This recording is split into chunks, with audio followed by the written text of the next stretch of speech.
Hello. Can I be heard okay?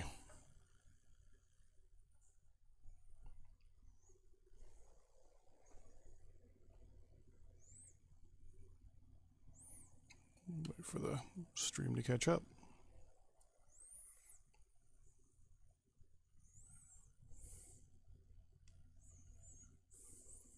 Hello. Yeah, I can be heard okay. Hello. Whoa, why can I hear myself all of a sudden? Can I be heard okay?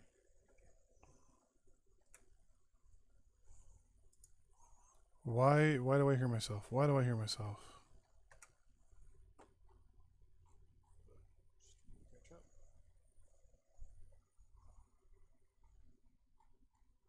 Why do I hear myself?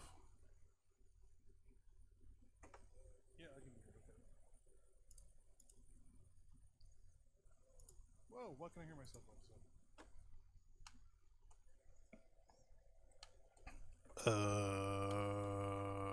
Okay. Why do I hear myself? Why do I hear myself?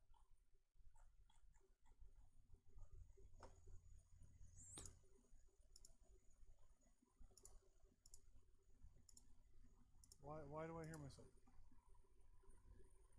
Canada.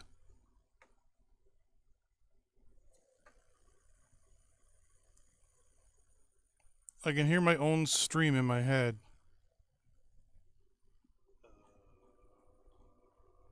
Okay.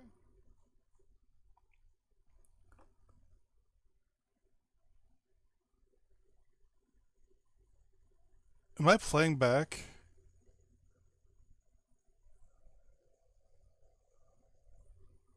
Canada.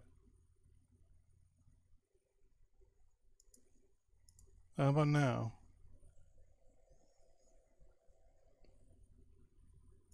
Yeah, no, I don't hear myself.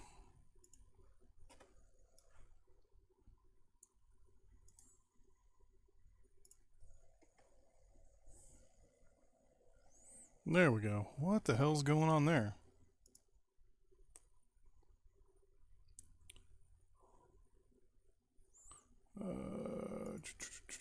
My channel.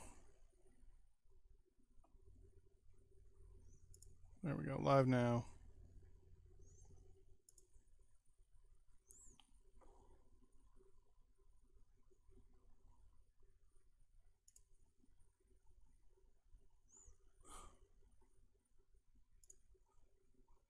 Oh, it was doing it. It was playing it back in public view. That's why.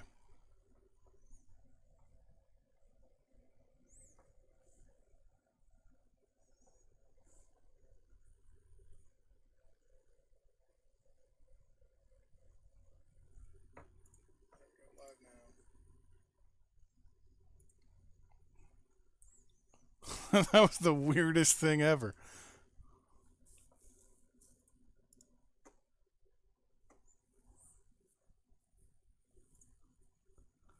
Oh, it was doing it. It was playing it back in public view. That's why.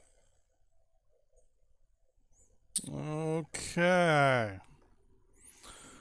So the plan for this live stream, because I'm so good at planning these things ahead of time, is firstly, what we're gonna do is look at what releasing all these countries did to our economy, and then we're gonna kind of go from there a little bit. Okay. So if you missed it, we released pretty much every single country in the last episode. The one I released last night, aka this morning. Released everything we captured except for Kazakhstan, Russia, Mongolia, whatever this is, even though it's never technically a territory, anyways. Inner Mongolia, the Koreas, but we released pretty much everybody else.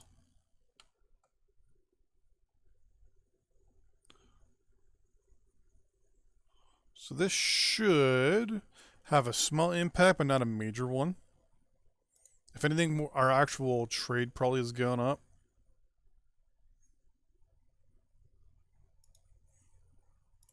Oh yeah, it's gone up massively. A lot of people seem to be wanting our goodies.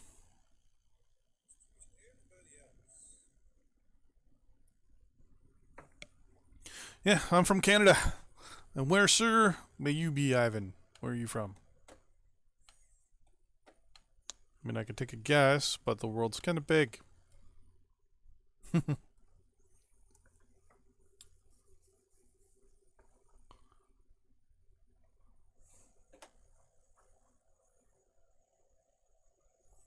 Okay. So we're only making 100 million at the moment. Let's unpause. Immediately get a whoa.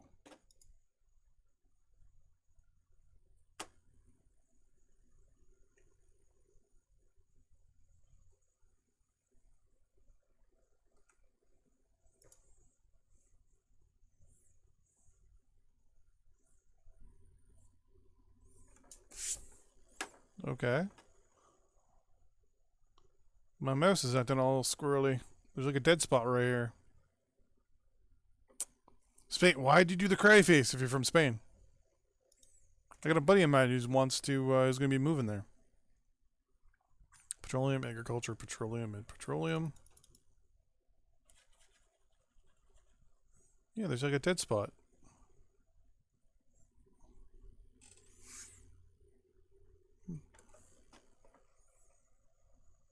That was weird. Oh, there was a hair over the sensor. Let's unpause that.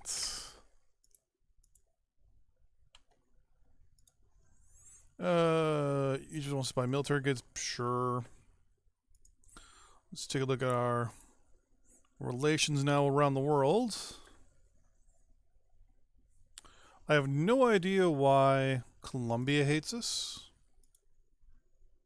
But man, what are you gonna do? Coal, military goods, and all that stuff. Who do you? What are you? Oh, you're Kashmir. Sure. We are going to be making money hand over bloody fist for the next little bit. I'm going to turn down this audio.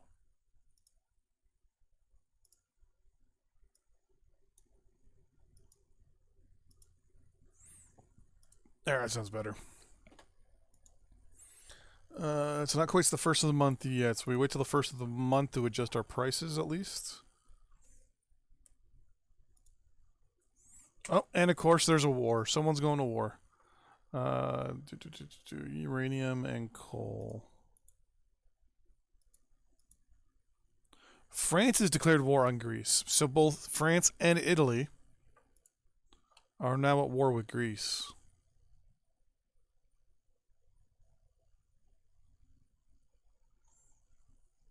Whoa, we're getting a little laggy here. What's going on?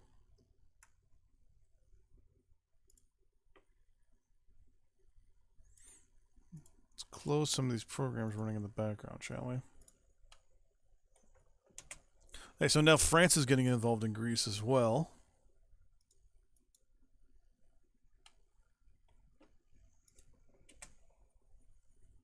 Yes, war. Yeah, it's the way this game goes. Except it's France declaring war, so, I mean, the odds of France surrendering is very small. Petroleum, coal, and industrial goods, sure.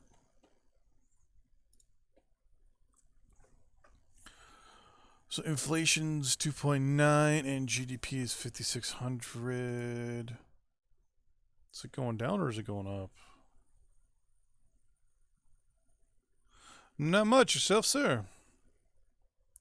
5644. They don't have the rest. Of course, they don't have the money to do it.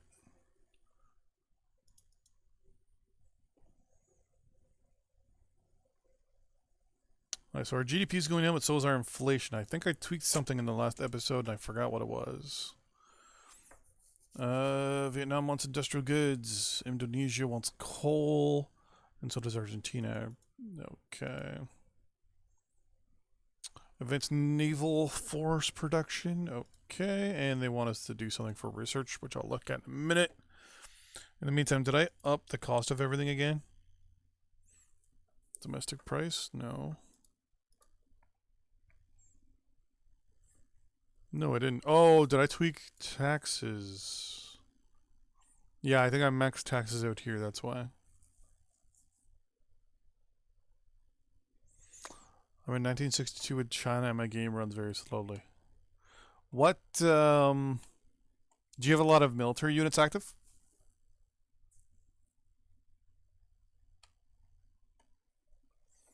Like, say, for example, like this many? Like, do you have all these guys active, for example?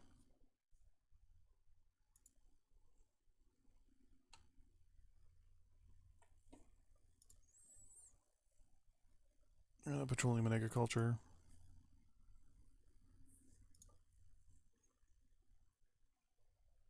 I don't know why I'm dealing with these guys. They don't have the money to do what they want.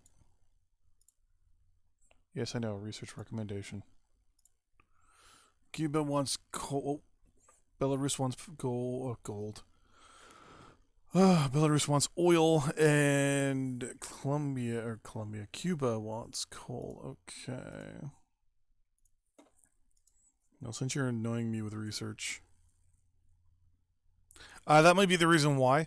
Um, Basically, what'll happen is every day, at a certain time, all the units in the game that are active that you can see, they all check their basically everything. They check their view, their view's the main thing. Um, okay. Yeah. Even if there's a few units on the map, what happened is the AI is producing basically all these little every tick or every day basically.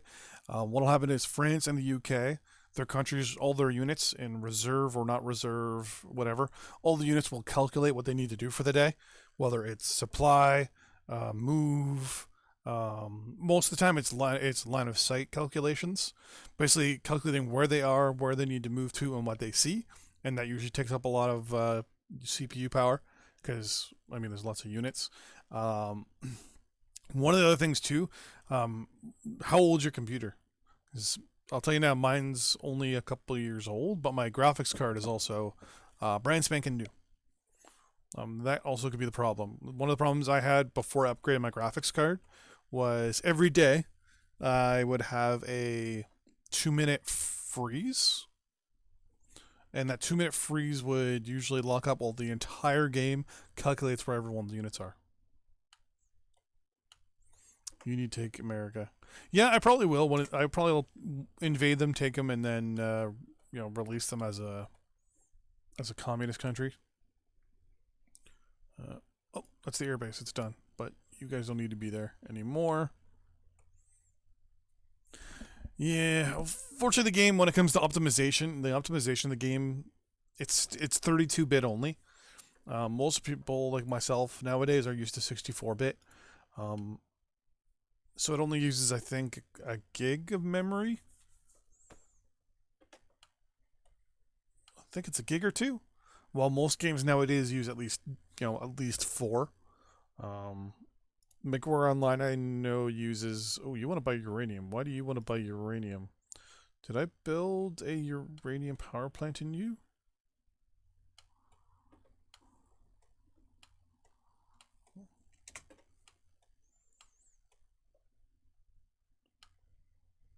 Why do you want uranium?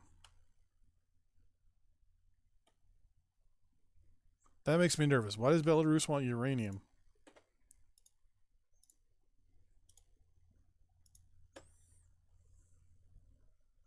Oh, wait, it wasn't Belarus that wanted uranium. Who was it that wanted uranium?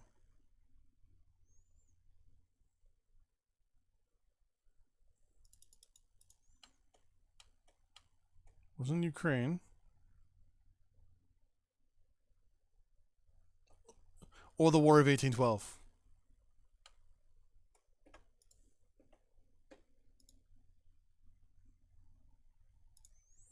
Americans always forget about the War of 1812. Who?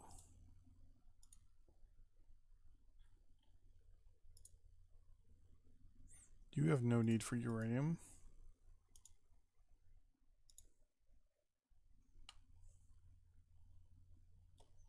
Oh, was it Lithuania? Yeah, they needed it because they have the uranium power plants. Uranium power plants, and so does Latvia as well. Actually, there's been American War of Independence was on American soil technically. The War of 1812 was on American soil. Um, Obviously, the Civil War was on American soil. I'm trying to think if there was a fourth one.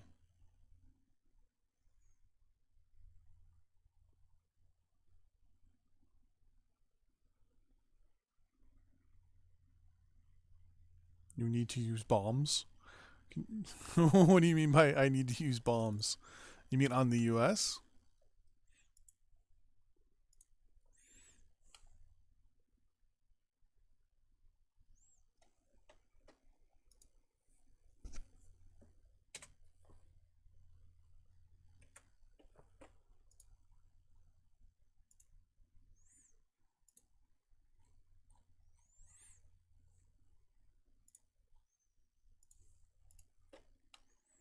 Hmm. Oh, oh yeah, research recommendations. Okay. Azerbaijan wants metal and Cuba wants coal. I'm not too worried about using bombs on the Americans, mainly because they're so far behind in tech. Right now, they're still running around with, you know, regular infantry and, well, motorized infantry. Battleships. America never had a war. Yeah, you did. War of 1812. Britain. In 1812, the United States declared war on Britain and Canada and invaded southern Ontario and Quebec. Both were defended. And then the Canadian troops went and invaded and hit New York State. They actually hit, it was Lockport, New York. We captured and took the city of Detroit. Then we landed troops just outside of Baltimore here and went into D.C., burnt down the state capitol and the White House, and then moved on to Baltimore, where they got stuck at Fort Sumter? Huh, Canadian troops right there. I think it was Fort Sumter was where they got stuck. That's Philadelphia. Born and raised. Oh, it's Atlantic City, Dover, Wilmington. Okay, there's Baltimore right there. Oh, it was one off. There should be. Oh, here it is.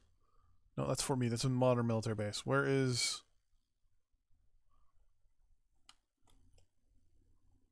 By the way, there's an old fort near Baltimore, and the British and Canadian siege of the fort at Baltimore is actually where the creator of the Star Spangled Banner wrote.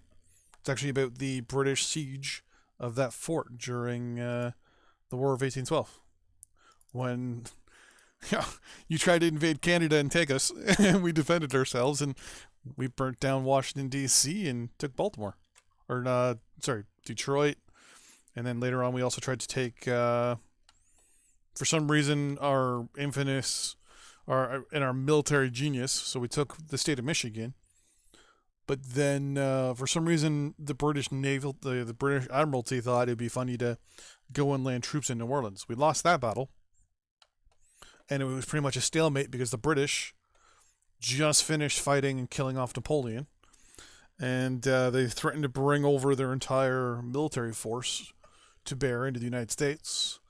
And the president of the United States at the time was scared that because a lot of the northern states like New York, New England, Pennsylvania, and a couple others didn't want to actually fight the war because they knew that they were probably going to get the worst of it. Though the southern states wanted to fight because the British were obviously anti-slavery, while the South was, pro-slavery. And then when the British beat Napoleon, they threatened to bring all these seasoned Napoleonic era military troops back to Canada to invade the U.S. and take it over and turn it back into a colony again. The Americans signed a ceasefire. Hello. Oh my God, I cannot pronounce that name. Ryfly.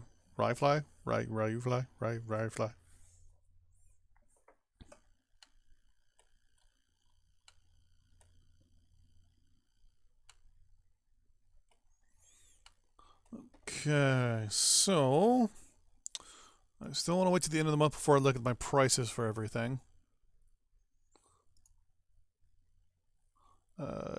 Ecuador, sure. Is there 30 days in July and June? Yeah, there is. Coal, and coal. Yes, I'm going to look at that in a second. There we go. It's the first day of the month. We are supporting Arita still. Coal. Actually, how is that going? Do they like us?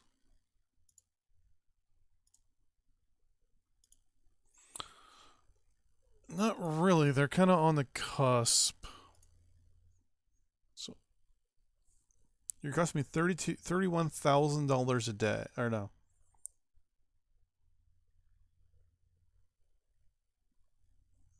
I'm sorry, supporting a ruling party cost me $500,000 a day. You're costing me $500,000 a day.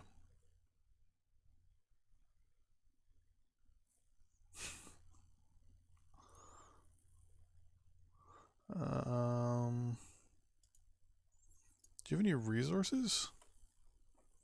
We're buying South or North Korea during the. I tried playing as South Korea and got my butt stomped by Russia, China, and North Korea. Badly, real badly, real badly. The Americans, my allies, never actually declared war on North Korea, and left me to die. It's one of the only few games I've ever lost. I played it on I think it was Supreme Ruler 2020 was when I played it. So that was like 7 years ago. 8 years ago, maybe. Whenever it was out.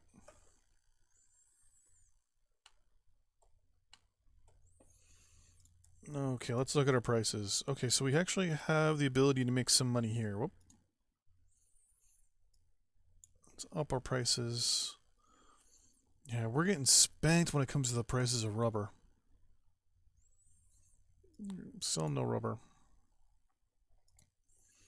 Wood sales.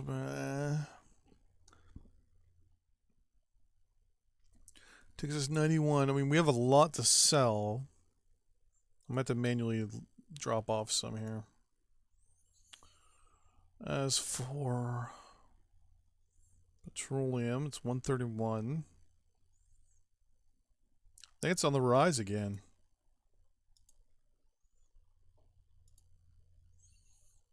Yeah.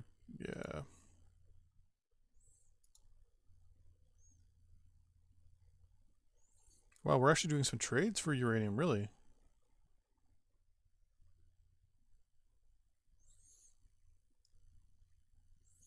Well, what if we see how much we can get at this? 390. 132%. Electricity, I want to drop it down a little bit. There's no point in having it too high, because there's no point in having a surplus electricity. It's useless, you can't save it. Let's see here. Consumer goods. There's a bit of a market crash on consumer goods. Industrial goods. We can take a bit of a cut there. Military goods. A bit of a crash there too.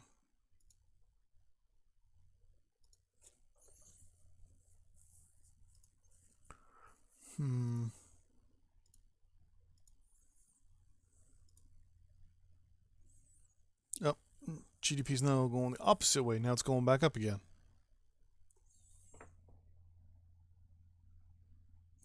I don't want to bury questions. I can't understand the exact mechanics when it comes to the idea of maintaining a constant GDP and trying to reduce my inflation. Oh, no problem. Basically, GDP it's more of a benchmark in my eyes. You can't have both, right? You can't reduce your inflation and have a constant GDP, but you also can't have a low GDP with high. Well, actually, technically, you can have high inflation and high GDP. Basically, GDP as your gross domestic product is the average amount of money that a person themselves, like you or I, make in a country. So, for example, right now in Canada, our actual GDP right now is 42,000. I think is the GDP in Canada right now, and our interest rate's 2%. Or our interest rate or inflation's 2%. I think right now. Now, in Supreme Ruler, the way they do this is they look at all basically how many people are in your country, how many jobs there are, and all that stuff, and how educated people are and stuff like that, and they kind of extrapolate all that information, and decide what the average person makes or is employed, like how they make annually. So right now, for example, in China here, the average person makes $5,600 a year in pocket before taxes. Our inflation's 2.8. Now, inflation is the actual growth of your economy. So technically you want inflation because that means your economy is actually growing. Now, that's not a bad thing. I mean, it just shows that you're growing and you're getting bigger and more powerful and all that stuff. What's hard to do actually is get your GDP to go up and then slowly knock down your inflation over time. Like, for example, we started with a inflation of 306, or sorry, GDP of 306 and an inflation of 13%. Now we're at 2% and we're at 5,600. Now, I've gotten it as high as 20 to 50% at times. And I've had my GDP, back down to 300 initially. It's kind of hard to kind of mix and match the two. But basically, your GDP is always going to be fluctuating, and your inflation is always going to be fluctuating. The more you build and spend money, obviously stimulating your economy, your GDP and your inflation will go up. You pretty much have to when you combat one, you actually affect the other no matter what. So right now, for example, our GDP is 56.42 and our inflation is 2.8. If I unpause here and let this go for a little bit, let's look all consumer goods. Let a day tick over. So still 56.43. Usually this green light here obviously tells you that things are going up. Mostly it's your GDP. Your GDP is going up. 56.43 still. Actually, I'm going to write this down because I'll probably forget. It was 56.43. Now, it's also one of the things to learn is your GDP doesn't go up immediately every day. It goes up every now and then. 56.43. 2.8 was our inflation. So we're now still 56.43. It should move soon. No, well, 56.44 and 2.8. Okay. That's not going to work. Okay. Basically, the way you get your GDP to go up is cutting taxes so people have more money in their pockets, and cutting prices for things, and increasing social spending, for example. So let's go here. So reducing taxes, property tax, unemployment tax, pension, and then a couple other taxes here. You should increase your GDP. That's how much money people have in their pocket, basically. Now, to reduce it, you basically tax them more and they have less money. That's one way to affect your GDP, the most, we'll say, obvious one. No, just going to get to that part. So the way to get your inflation down is also going to affect your GDP. So your GDP is going to go down even when your inflation goes down, because you have to remember your inflation is going to go up as your GDP goes up, and then as your inflation goes down, so does your GDP, because it affects how much money people have, right? So depending on how much your inflation is, it's also going to artificially inflate your GDP to a certain point. So to reduce your inflation, what you have to do basically is unstimulate your economy, take money out of your economy. To do this, you have to basically tax people. The way I do it is I'll actually mark up these 5 things here. So low income, high income, corporate, small business, and sales tax. I'll max those out while reducing unemployment, property, and pension taxes. Then, when it comes to social spending, I don't spend anything up that will give people that will actually really help. Social assistance should be. Oh, that's one of the things I did. I cut all the spending. So, for example, environment, I cut all the money associated with the environment. So, all the tree huggers and all that stuff, none of them are getting any more money. Cultural subsidies, I don't spend money on my culture anymore. Who cares about tourism? I really don't care about it right now. I cut all that. In conjunction, one of the other ways this helps slow down your inflation and actually reduce your inflation and cause deflation is to increase the cost of all your domestic prices. The higher the cost of the domestic price, the lower people have for money. The people people will run out of money, and deflation will occur. Deflation is the reduction is obviously the opposite of inflation. Say for example, you increased all your domestic prices to say 200, and did all the other stuff I mentioned here. You should see a rapid drop in your inflation rate. Now, the catch-22 with that is your GDP is going to obviously be affected as well. So your GDP will go down no matter what.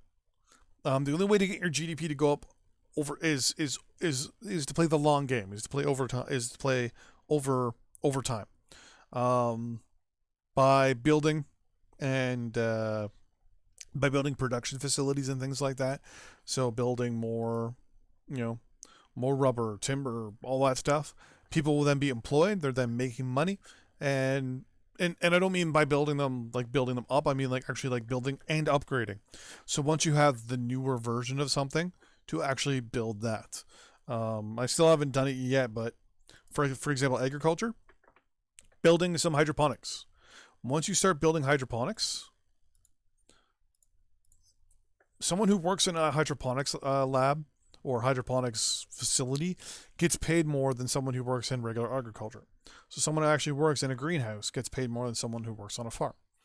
The more hydroponics you have, the higher the average pay is. Same with rubber. Now, synthetic rubber, obviously, if you work in a synthetic rubber plant, you get paid more than someone who works on a rubber plantation. You also employ more people as well. So that'll help your GDP. Timber, there's just timber mills, that's it. Oil, there's synthetic oil that you can use. All this one uses is basically just power. But synthetic oil, people that work in synthetic oil factories get paid more than people that work on the dikes. And there's no synthetic coal, but composite metal, composite ore, same dealio. If you have more composite ore locations you have, the higher people get paid. Basically, you're switching over to high-tech industry. The more high-tech and upgraded industry you have, the better it is. Right now, I haven't upgraded any of my industry because I know I'm going to really, really ding everything else. So that's pretty much the reason why I haven't done it yet. Same with power, for example. If you have a lot of coal and other petroleum, building nuclear power plants, well, obviously people get paid more in nuclear power plants than they do in coal and others and all that stuff. So once you build a nuclear power plant, your GDP goes up by a fraction, but not too much over time. It doesn't really say. I kind of wish it did tell you what the average salary was in places, so you can kind of modify your GDP that way. With consumer goods, industrial goods, and military goods, later on, you can get upgraded variants of them as well. That helps you increase your GDP. So basically, people with more money. So lower taxes, lower domestic goods costs, and better paying jobs. GDP goes up, is equal to a higher GDP, and obviously that will include a high inflation or your increased inflation in the short term, because if it goes up, that means people are getting paid, which means there's going to be inflation, because inflation is the benchmark of a growing economy. And I think I rambled on there, so tell me if that made sense. Oh, research.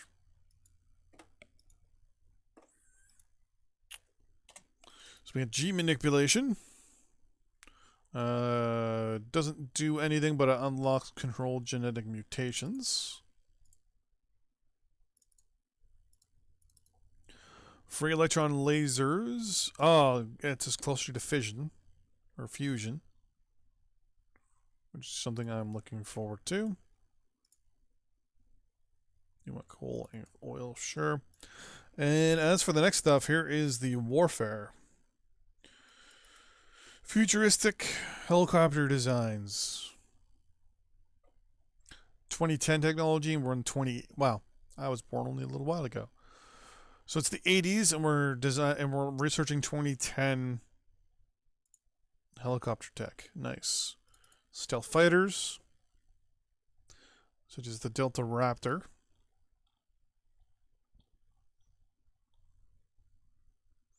Tu-37 Beasts. Okay, good. B3 and the AB-1 Swazny.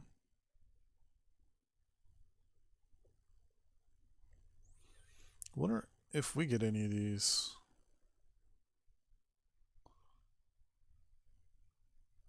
Ranger. Yeah, the J-45 is probably us.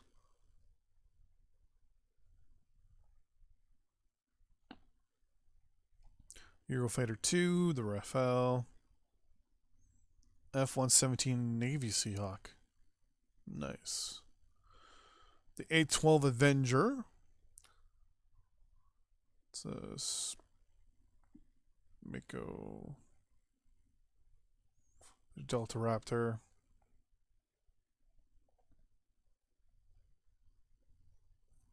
That's going to unlock quite a good aircraft once we unlock other stuff. Land Warrior. This unlocks, obviously, Land Warrior for a bunch of countries. Better mechanized units. We probably won't have them. 2007 modern tank tech. Upgraded Abrams. The Merkava. Katzit.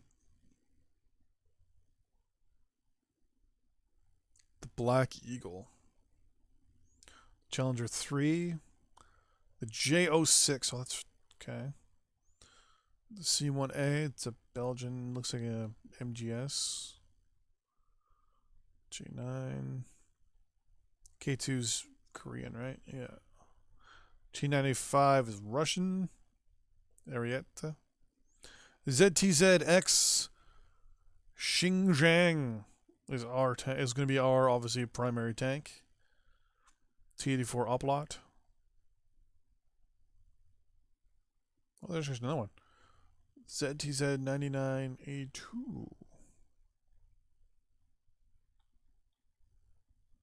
Definitely going to research that. That gives us better tanks. Next generation radar that gets us closer to early warning sites. Next generation subs. And weapon industries.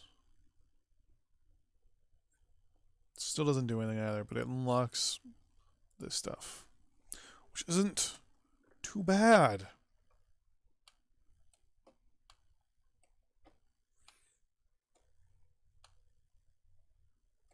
Okay.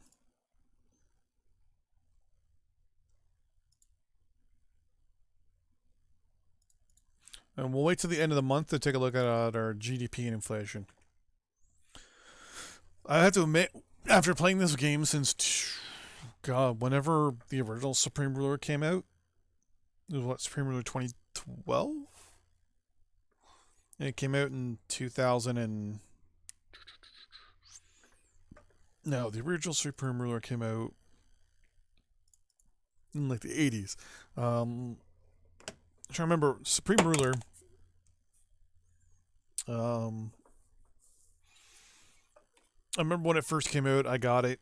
I was playing Superpower 2 all the time, and I thought, this will be a nice little interesting game to play and see how good this would be in comparison. And damn, I got hooked right from the beginning. But even to this day, so what? Say we'll say on average, say 12 years since the series has come out.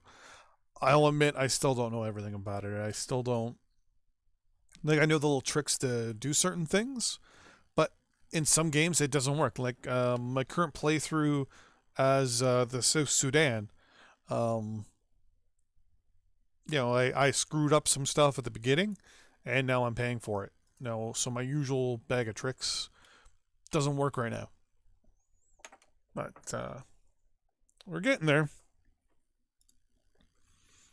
What was this, a barracks?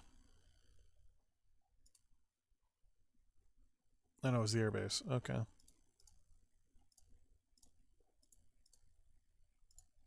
Diplomatic offer for industrial goods. Had to leave. Ah, that's all good. No one's perfect.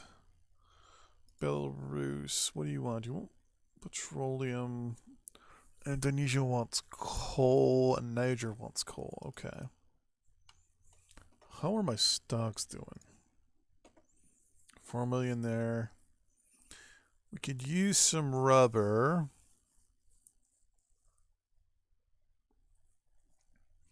We got 2,000 surplus. We're trading away 5,000 every little way here and there. A lot of people are buying the coal from us. Let's up the.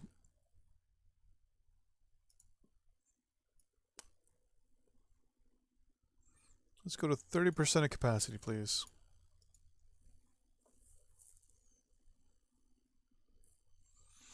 That'll give us almost 100,000 tons.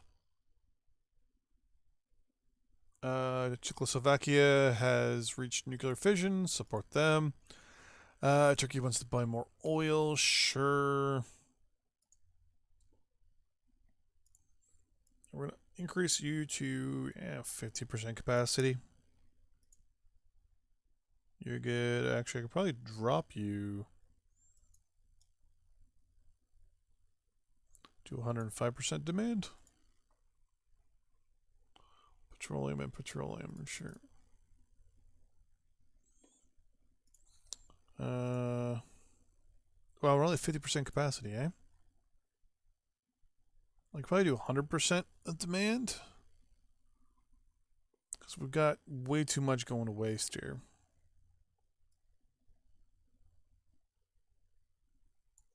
Do 105% of demand. Coal, and industrial goods. Sure. Consumer goods. Oh, one other thing too. Forgot to mention. Even changing your outputs of your factories will affect your GDP and your inflation. Because depending on what you're doing, you're actually temporarily laying off or increasing the amount of workers. So the higher the output you want, if you're manually changing this slider, for example, if you go left, you're basically laying off people temporarily, and then when you're sliding to the right, you're basically hiring people back. Research breakthrough, cellular robotics, good to go there. And want to buy more coal. So if you're increasing things to the right, basically people are getting paid and working more, your GDP should go up as well. We got 60 some odd going without utilization there, so we're good. Nepal wants to buy industrial goods, sure. Industrial goods, we're producing way more than we need here. Even military goods as well. We're producing 0% of our capacity, but we're at 130% of our demand, and we're still producing one extra every turn. Coal. Oh. Coal. God damn it, people, stop doing trade offers. Coal, coal, coal. Okay, okay, okay. Coal, coal, and coal. Industrial goods, petroleum, and petroleum. Okay.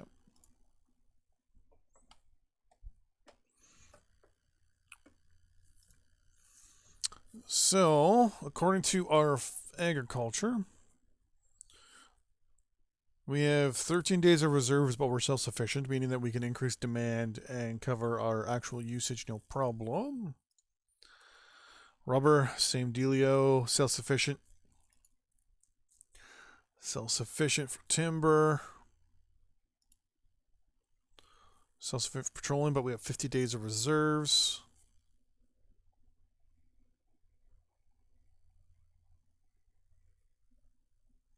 You did mention that raising domestic prices can reduce growth and inflation. Won't have. Yeah, it would, because people aren't making as much money. High inflation and high GDP is good. It makes people really happy. The only problem is it affects basically the country itself, so you end up going broke. People themselves, to be 100% honest with you, most countries run at about it's 20 to 30% support, or 20 to 30% approval rate. Like us, for example, right now we're running at 19.4. I mean, hell, even the U.S. is even that high. Yeah, right. Yeah, they're at 12.3 right now. So we even a higher approval rating than the Americans give themselves. Domestic approval rating is very.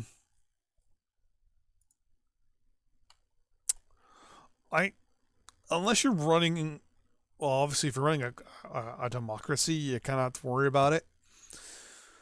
But I mean, all you got to do in an election year, drop taxes, everyone will like you, get reelected, then up the taxes back up again after for 3 years.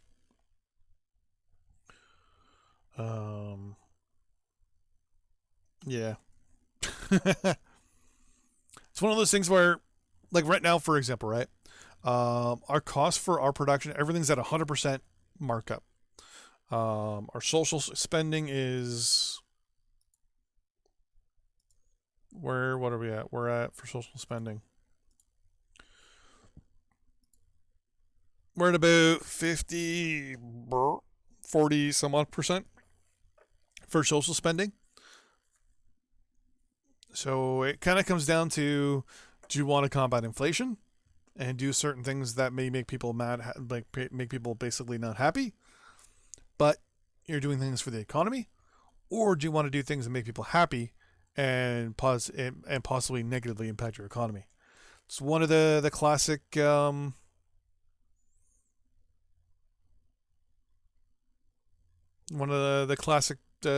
22s, right? I mean, you may do stuff that it actually positively impacts. Maybe people want you to do it, right? It's one of those things where it's kind of screwed up. What should I really be aiming to focus on when I start a new game with a random country? When you start a random game as a random country, what you want to do is become self-sufficient. That's always what I do at the beginning. I fuck my GDP, fuck my inflation. I could care less about anything. I want to see what I can do to make myself self-sufficient while at the same time making money mostly through trades. And I mean, you can end up, if you play the game right, you'll end up becoming completely autonomous to yourself and not dependent on really on anybody else. And then you can slowly grow your economy, start making money by selling your excess goods and things like that, which is one of the things I do now.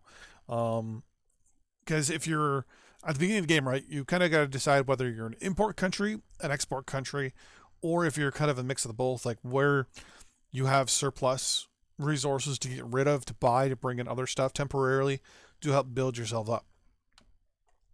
Like when we played the South Sudan here, which is right here, we have no coal, no metal, no uranium, no a lot of stuff. And basically my whole point was to exploit what resources I had, which if I bring it up right now, is pretty much oil. Oil, agriculture, and timber. I noticed there's nothing within the border other than those things. So basically I take a stock of what I have, um, what I need, what I can exploit, what people want, and then kind of go from there. So I want to become self sufficient. That's my usual first main goal. Sometimes you can't do it right off the bat. Sometimes you just don't have access to stuff. So I usually try to make something kind of rounded, self sufficient in the things I can make myself self sufficient, and then I kind of grow from there. I think coal is usually the biggest problem for most countries, coal and uranium. Uranium is not many locations around the world. Uh, it's kind of a shit thing.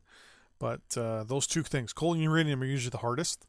So it's pretty much what I try to do, is just make things nice and rounded out and try to go from there. Then once I've got everything kind of settled, then I look at the economy and look at fighting my inflation and working on taxes and my social spending and things like that, and try to you know make the country itself all round okay. And I just go for okay, like I go for a solid C. And then from there, I go and look to see where I can improve, where can I improve supply, what industries can I exploit at that time to basically make things better. What researching can I do to, you know, expand the fastest? Do I need to look at maybe expanding my own territory into a neighbor, um, to kind of grab what I need to grab type thing, if that makes sense. I tend to ramble. I'm sorry. I tend to ramble a lot. Consumer goods and petroleum. I have one more tick, and we're going to check our GDP and inflation. GDP was 56.43, and inflation was 2.8.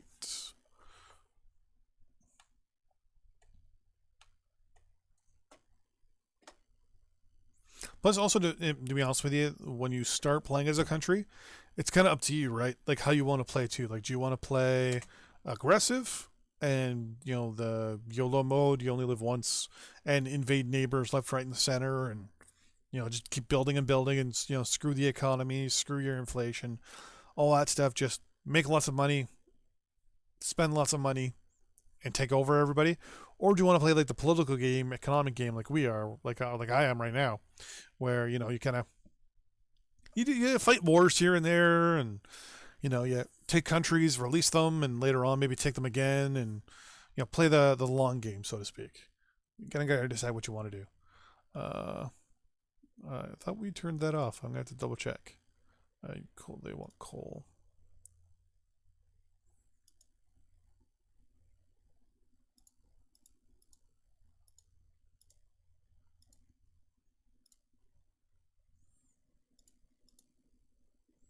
Yeah, I'm not.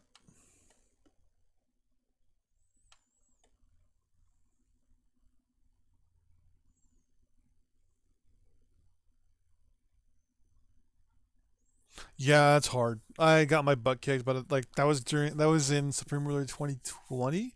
I haven't tried it in Ultimate yet. I might. I'm not gonna try it during the Cold War though. I'm probably gonna try it a little later in the time frame, maybe like 2017 ish. Um,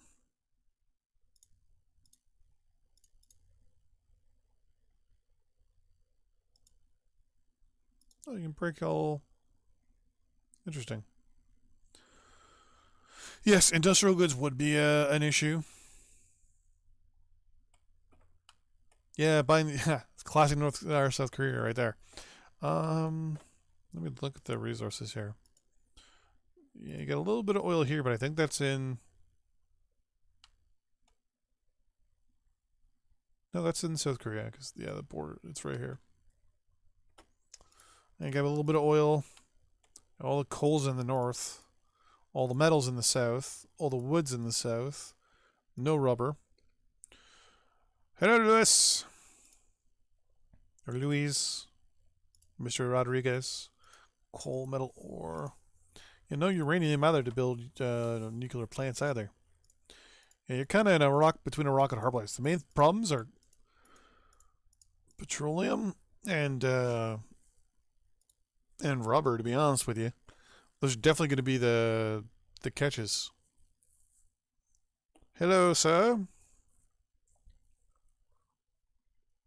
Mr. Juvie27. Yeah. I mean, they definitely have changed it up a little bit since back in the day. Like, I think the oil here was a little bit bigger, and there was coal-ish somewhere. I can't remember. Really remember what it was, but yeah, South Korea is hard. I mean, you have shortages in a few things that definitely cause problems long term. Is there? Oh, yeah, there's a little bit of it. Not much of it though. Well, I know there's oil up here too somewhere, isn't there? I thought. Oh, they updated that. They removed the oil. There used to be oil. I think it was up here.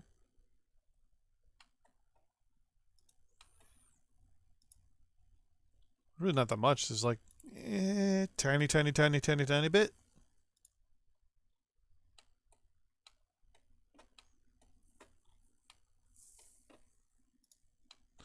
Oh, reminds me. Alright, so GDP is 5673. So it went up $30. And our inflation's still 2.8.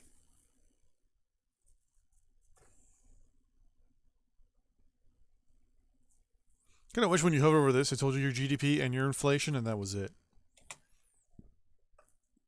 That's one thing I'll do though, is I'll look at it every single month at the end of the month, and just kind of take it as a step as I go. Nah, conquer the world's too easy, to be honest with you. It's gotten to the point where everyone's conquered the world. Everyone's been there, done that type thing. What I'm trying to do basically is become probably the greatest economic power in the world. So the whole plan is to have a balanced surplus deficit, massive amounts of trades, low inflation, and high GDP. Basically, to play the economy game. Military production, yeah. Well, at the same time, now and then getting in fights to positively impact all this. Ukraine wants uranium. I'll probably for the nuclear power plants I built there. Yeah, okay. Yeah, conquer the world's too easy in this game. I mean, we already had pretty much everything from the well. I mean, we had what? Egypt, all of this area, all of this area, and a big chunk of South America. Yeah. It's kind of one of these moments where, I mean, you can mass produce troops and take over the world very, very easily.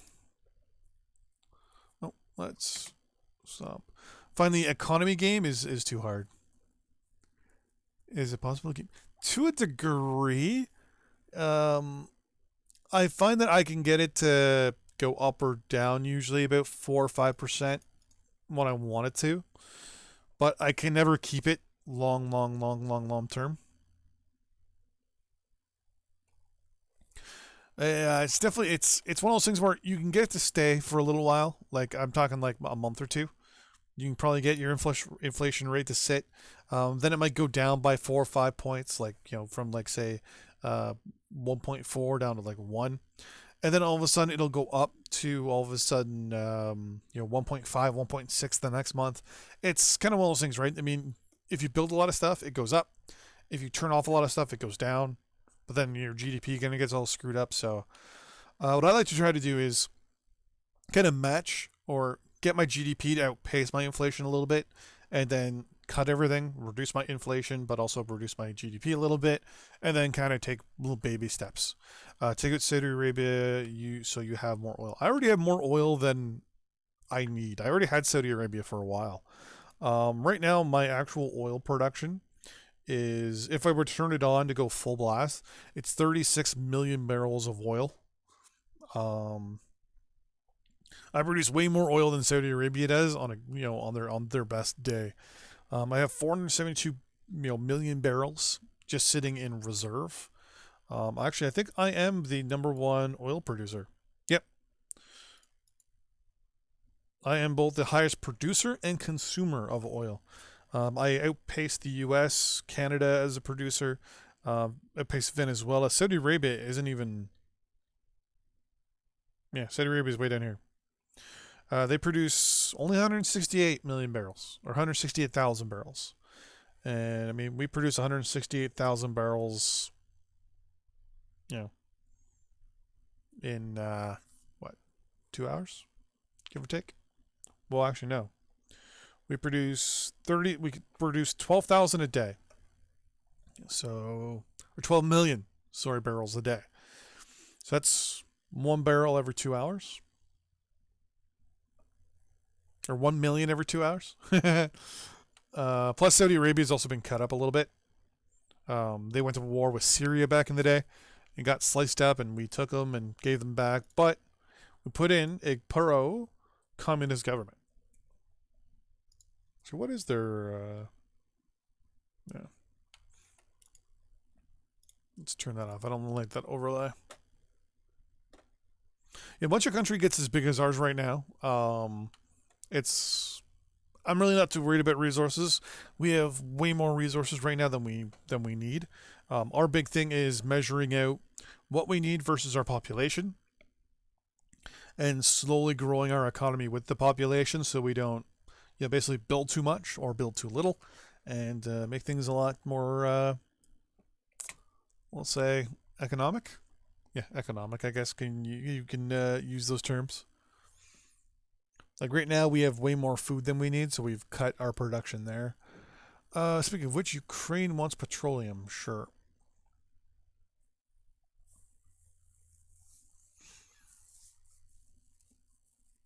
One thing I found that this game, controlling the world and conquering and invading everybody, easiest thing ever. You build up an army, invade, mass spam units, boom, you're good to go. You've conquered the world. We could have conquered the world probably in the 60s when we wiped out the Russians when they attacked us. Yep, good to be. But it got to a point where it's like, okay, well, I can wipe out the world, but then the game's over. What's the point? I don't have to worry about my economy. I don't have to worry about anything because I'm controlling everything. At least this way I've got a... Oh, they want to do research there. At least this way, it's... Gotta play the long game. Get to sit back and have some fun. Speaking of which, Saudi Arabia wants to buy coal. You want to buy coal and coal, sure and sure.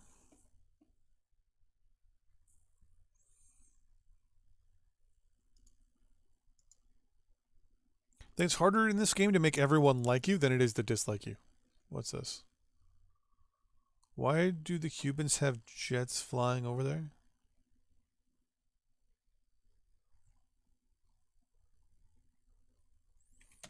I have way too many things popping up here. Coal, timber, coal, industrial goods, and coal.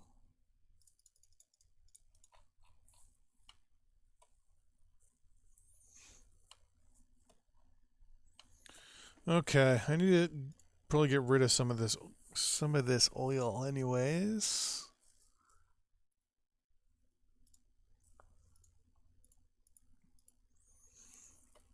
Tip importers.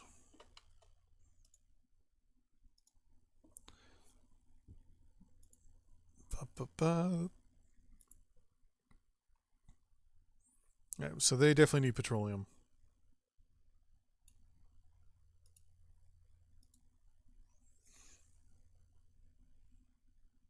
They're only ripping me off for 800.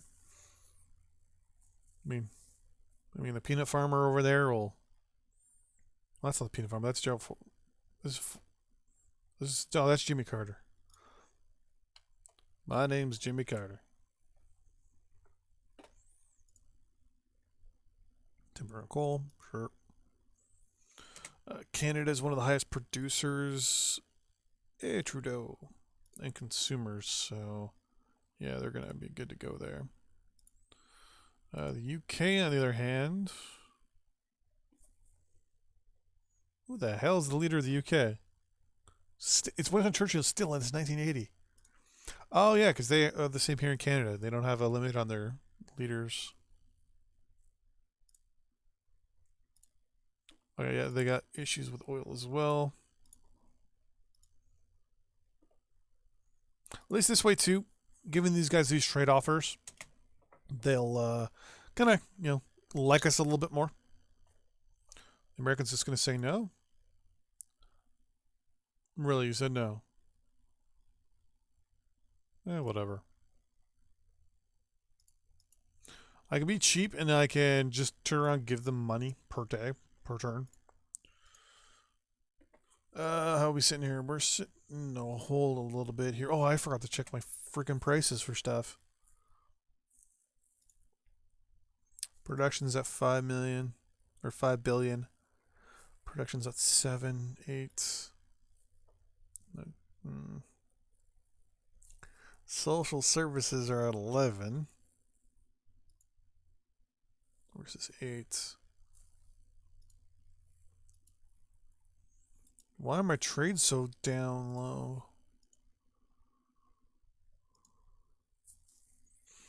Oh, because there was a crash in the price of agricultural goods.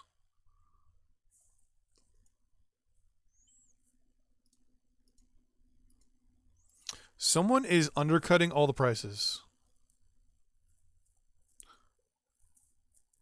Did you do something on researches? What exactly do you mean, did I do something on researches?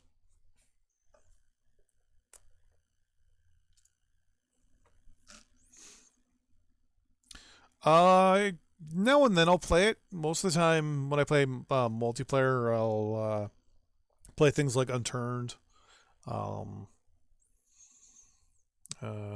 Not usually strategy games, because strategy games take too long with multiplayer. So usually it's like first person games.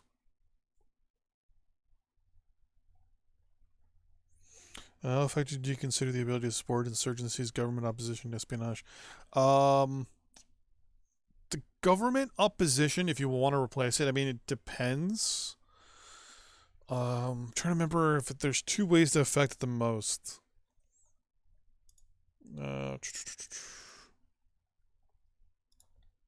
Nope, wrong button.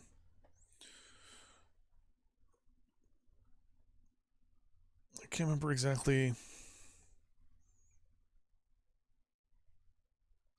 There's a way to increase this amount daily, and I can't remember how.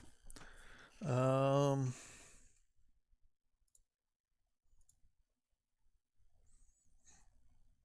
here we go.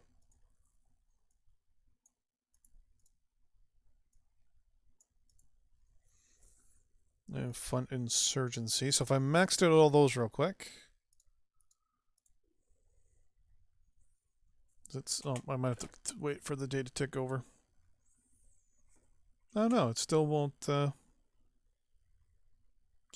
up. To be honest with you, I find it really ineffective most of the time. I usually don't do anything. To be 100% honest with you. So let's cut our espionage down.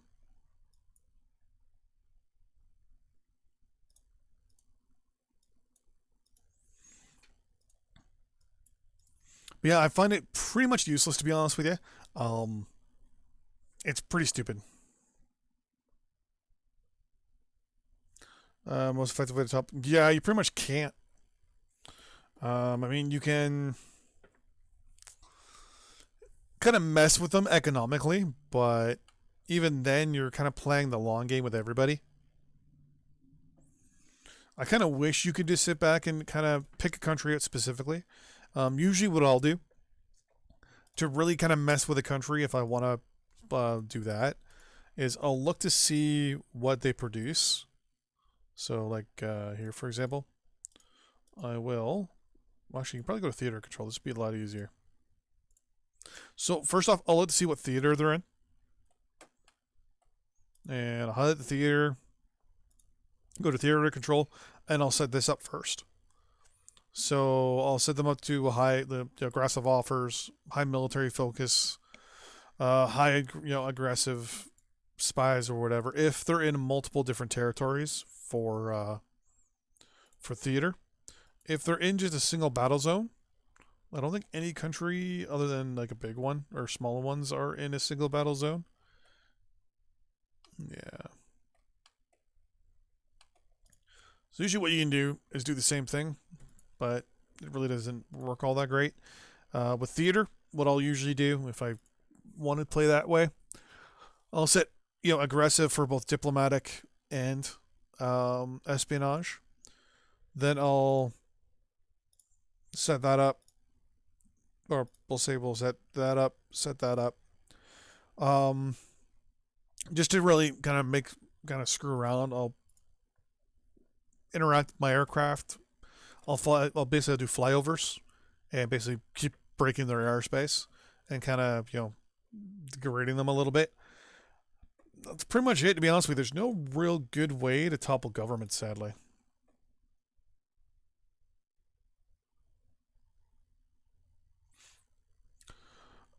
Churchill got reelected.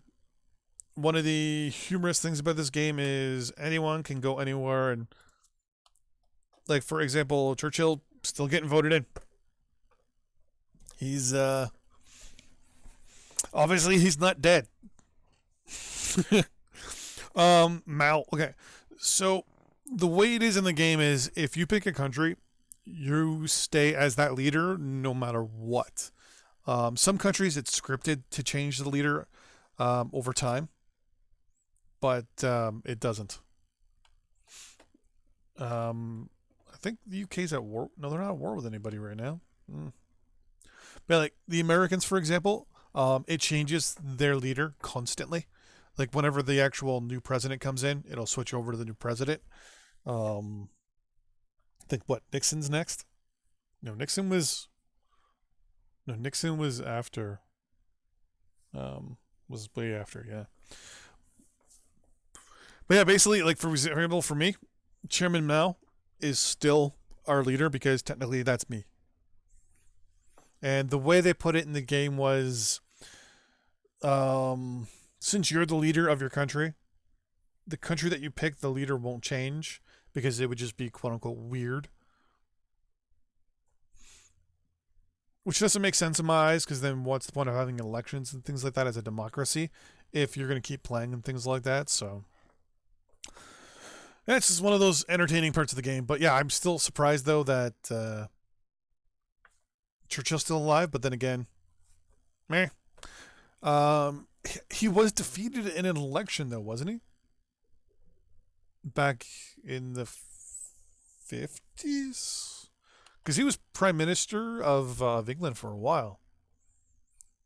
And then I can't remember if he stepped down or if he got voted out.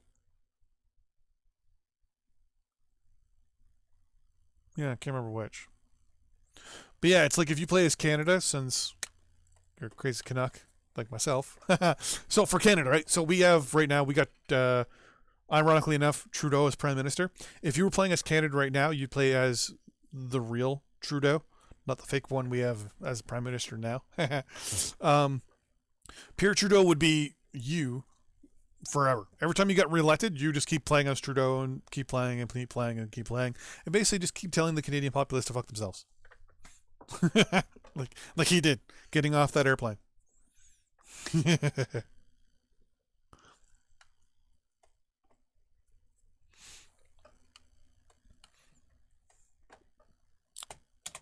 Well, let's see how we were doing with our prices of stuff here. There we go. Now we're making money. We've been going for what? An hour and 20 minutes? Yeah, an hour and 20 minutes. Petroleum. Wait, Gold Coast is. Oh, that's my other ally. Okay. Coal, industrial goods. Okay.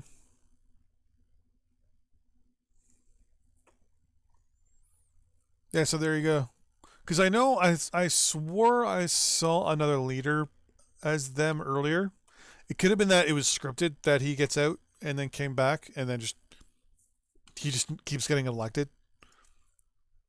Because England is the same as Canada, right? I mean, technically our prime minister can be in whatever.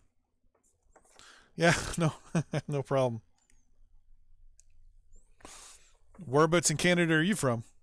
I'm in Southern Ontario myself.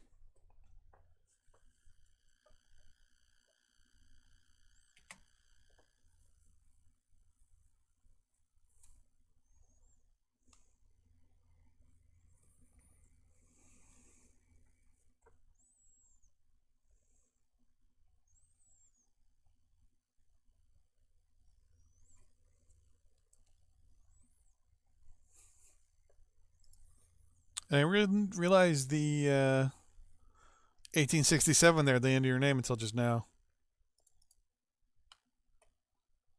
Confederation. That's actually, I picked that number as my phone number a while ago. And the lady at the Bell, when I got my phone, I'm like, yeah. I'm like, I gave her my phone number, my old phone number, when I was living in the GTA. And I'm like, yeah. I'm like, I want it to end in the Confederation year.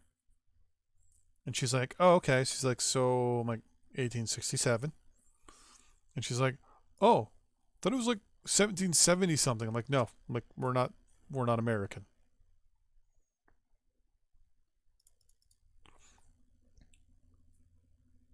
You're from Ottawa. Oh, you. I have to ask this question, and the other people in the chat are probably not going to understand this, but are you a Sens fan?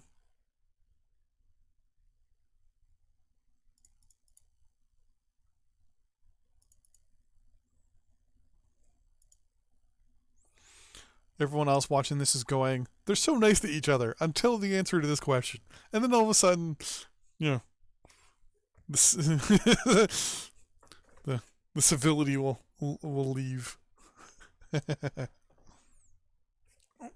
More trade offers.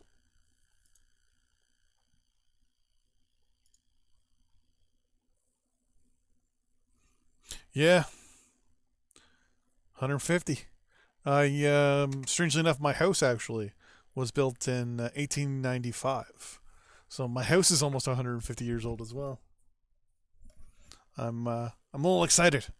I'm gonna have a big birthday party for my house.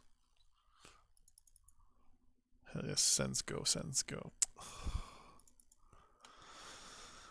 Oh. So how do I ban someone from my chat? Sens fan, eh? I suddenly feel the urge to help just clean my computer monitor now. But you gotta come to the age of reason. Everyone comes to the age of reason in their teenage years, and they realize that what they believe in is wrong. And you should realize that what you believe in as a Sens fan is wrong. You know, you should embrace the power and glory that is Leafs Nation.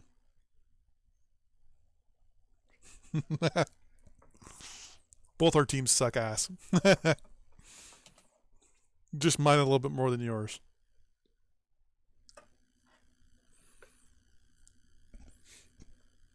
Okay. Everyone else in the chat is, and then probably watching this, does not understand what's going on right now. Well, I'm losing money. Don't get me started on the Leafs.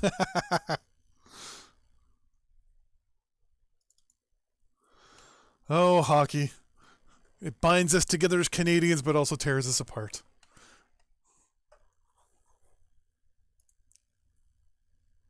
Coal, and coal.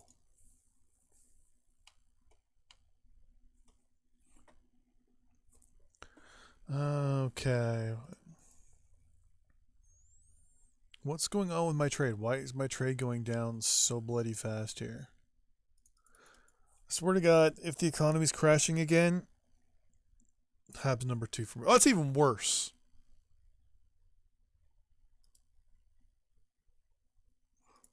Habs are even worse.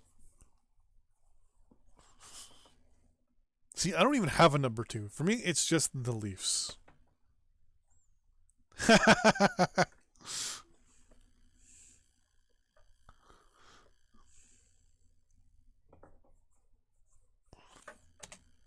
William, I'll give you a breakdown. So, if you know anything about hockey, basically, North America here, we have a league called the National Hockey League.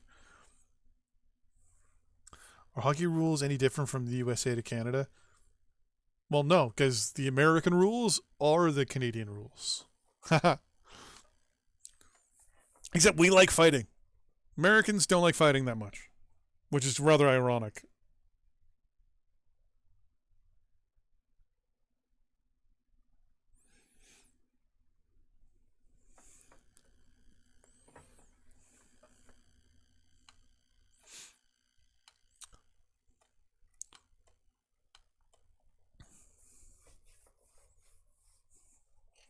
Though there are international rules. So you get basically international rules and then basically the real rules that we use up here. Yeah. Well, technically there are American rules.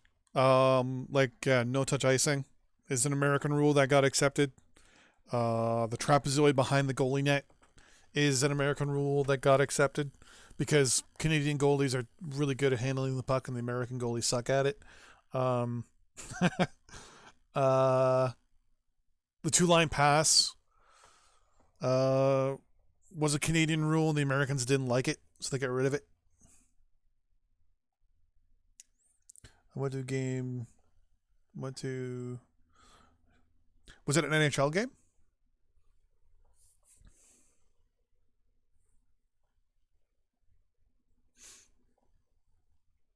There's a lot of fighting in college games and ECHL games in the States.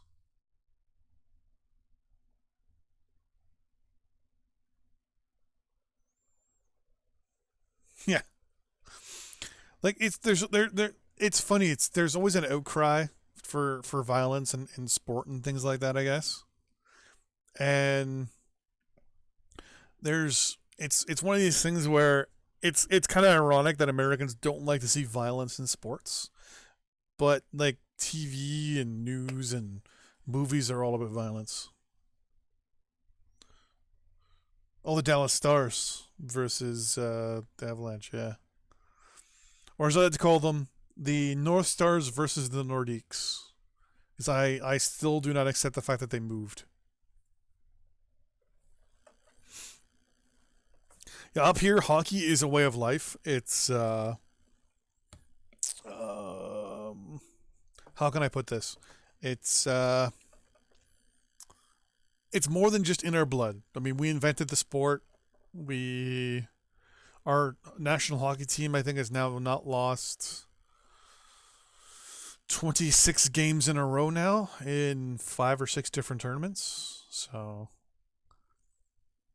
we systematically just annihilated and picked apart every team during the last Olympics.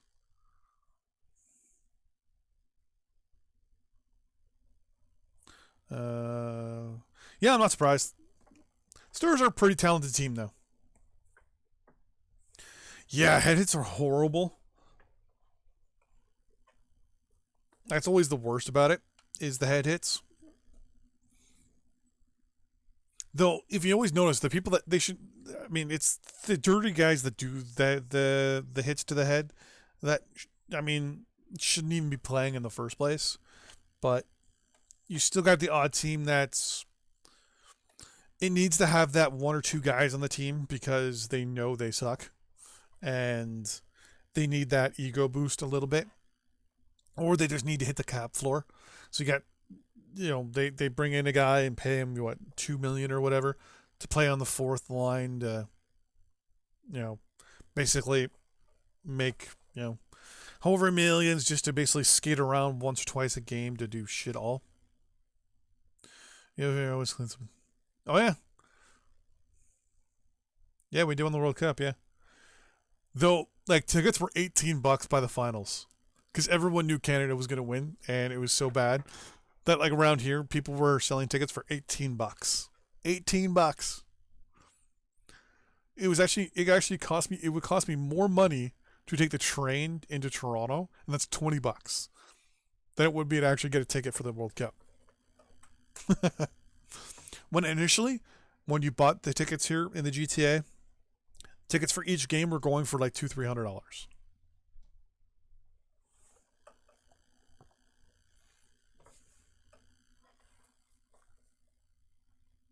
It's for money.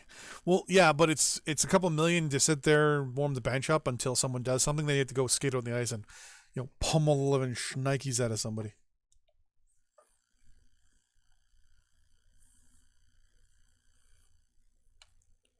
The fortunate part too is though a lot of them are ending up with like brain injuries long term and mental problems.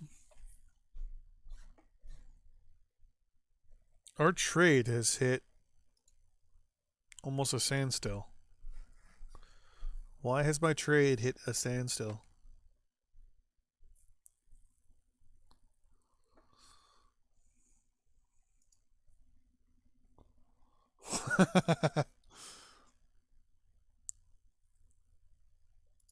Am I supporting Ethiopia too?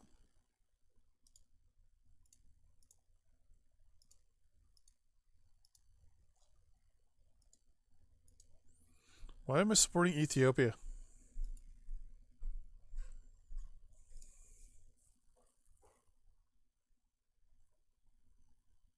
Their home games. The Hartford Wolfpack. What?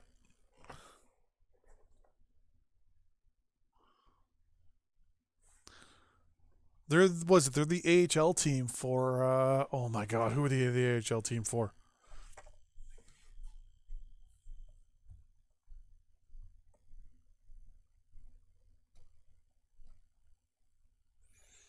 Because they play in the old Whalers place. Um,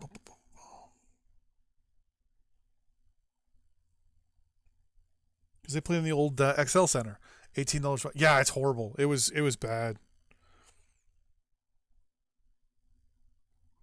Oh, it's a New York Rangers team. That's what it is.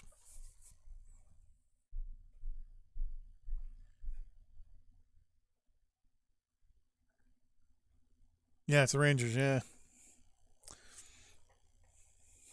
and then the team that they have below the it goes what? It goes the Rangers, the Wolfpack, and then the Swamp Rabbits or something like that. Yeah, yeah, it's horrible. It's like who names their team the Swamp Rabbits? That's the only reason why I remember that. It's Rangers, Whalers, Swamp Rabbits. Like what the fuck? And then what was it? Then the LA is it's the Los Angeles Kings. Then it's the Monarchs, and then it's the Queens in the ECHL. I think it is.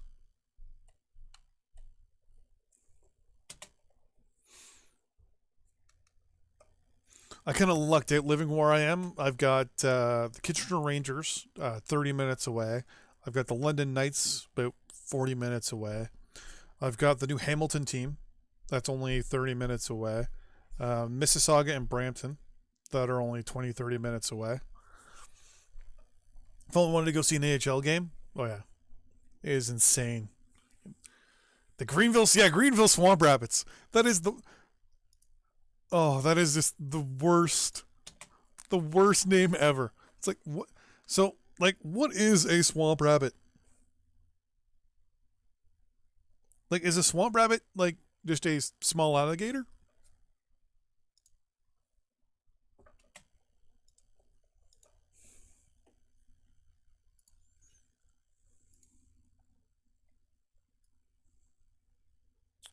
Let's try and reduce you.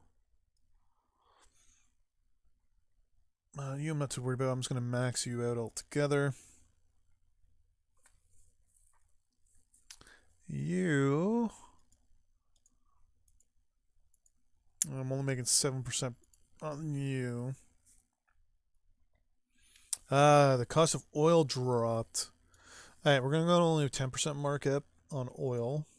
Coal on the coal even went down too. We'll go to a 10% markup on every. Oh crap!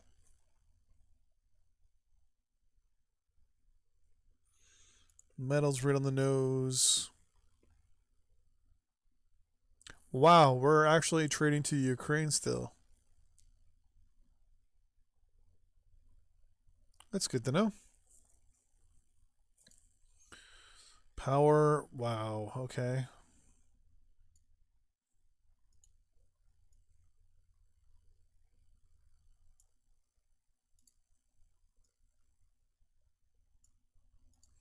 Okay. Everything goes down to 10%.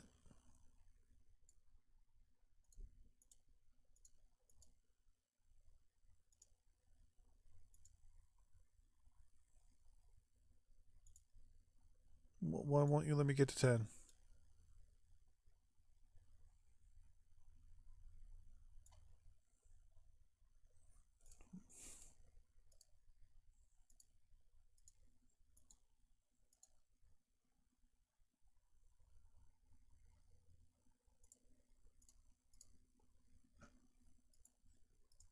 Right, 11%. Fine. 11%. Let's see how that affects our trade.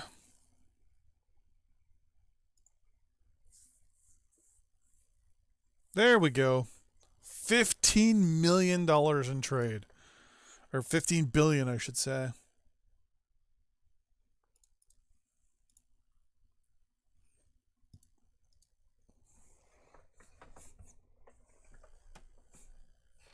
Just check the interwebs. I literally just generic rabbit. Let's splash around in the mud. I don't know. My team's the Maple Leafs. So, I mean, they just... I mean... all they do is flap around on the ice. So... Uganda wants military or industrial goods.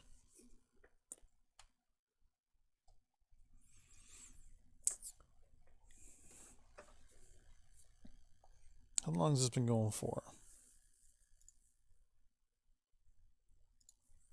How long was the intro?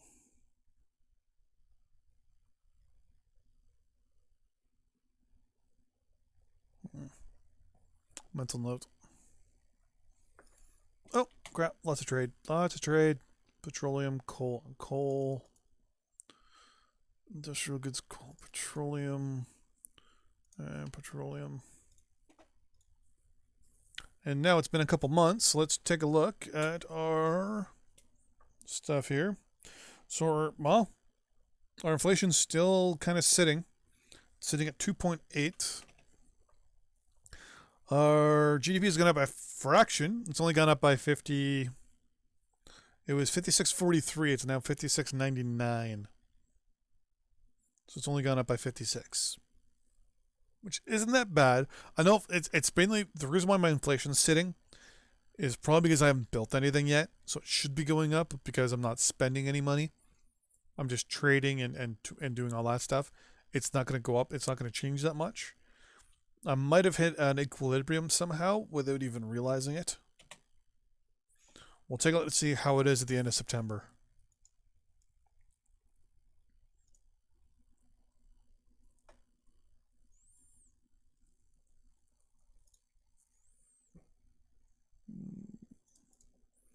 Oh, and someone asked me about research earlier.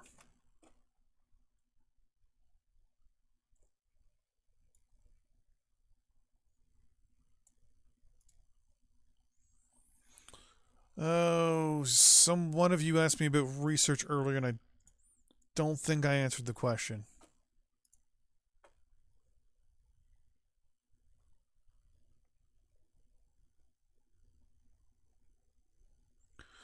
Yeah, did you do something on researches?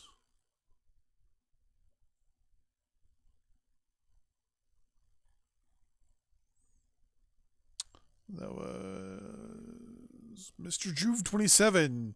You asked me about researches. Could you elaborate a little bit more for me?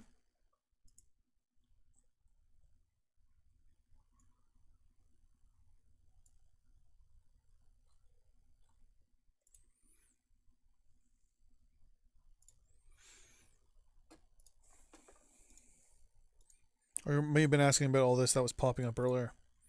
Nanomedicine. Here we go. Healthcare rating goes up by plus 5%, which is good.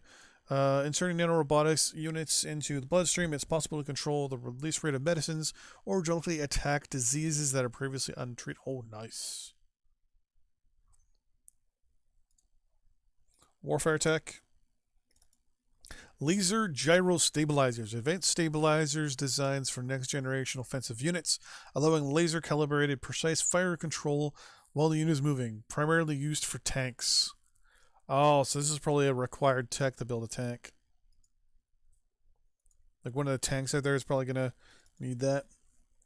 Ballistic artillery range up to 10%. Yes! So our self-propelled artillery guns are going to have plus 10 to the range now. New technology, ballistic artillery munitions improves accuracy and range, provides ballistic artillery units with a long-range ammunition option. This will be used automatically when targets are not in the range of standard munitions.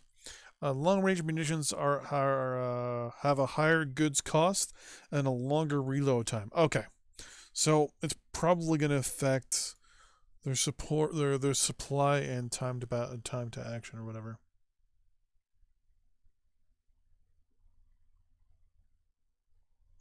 What do you think I should do in order for a country to attack?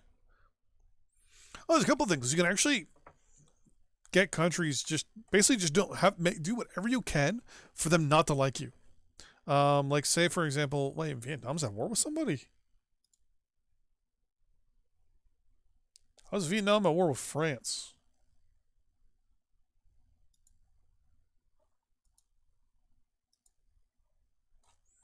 France is at war with Vietnam. Oh, that's right. They started with the whole thing. They started at war, and I invaded and took them over. So yeah. So technically, they never got their peace deal. Are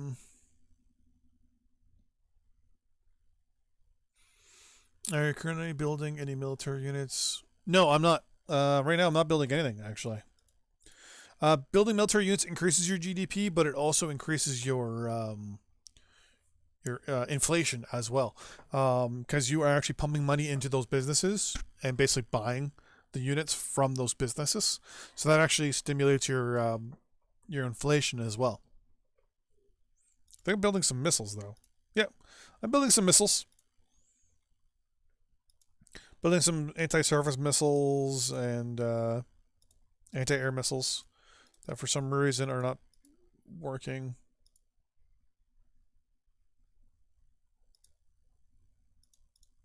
There we go. That should fix that bug. You get this bug here. It'll say pending. If one of the missiles here was designated to go to a building that was already being used by another missile, even if you have all the missiles available. Sometimes what will happen is if you mass produce a whole bunch at the same time, two missiles will be lined up for one. It's kind of stupid, but yeah, it happens.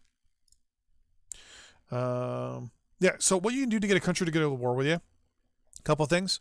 You can, I believe putting troops on their border helps cause some problems. You can break off all ties with them. That negatively impacts your relations with them. You can do a lot of espionage specifically against them. That will cause problems.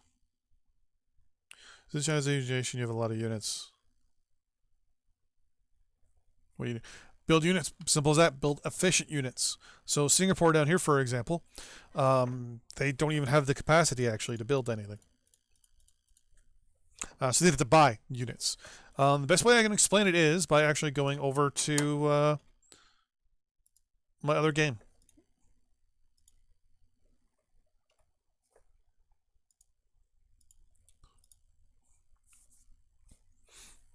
So this is the South Sudan playthrough. So this is me right here, playing as the South Sudan. So you'll notice we're short on a lot of stuff. We're short on uranium. We're short on metal, coal, oil. We have a lot of. We have a lot of timber. No rubber. Electricity, abundance of only if we have the uranium. Consumer goods. Industrial goods and military goods obviously are all kind of squirrely. So what I did is I don't have the ability to really build anything.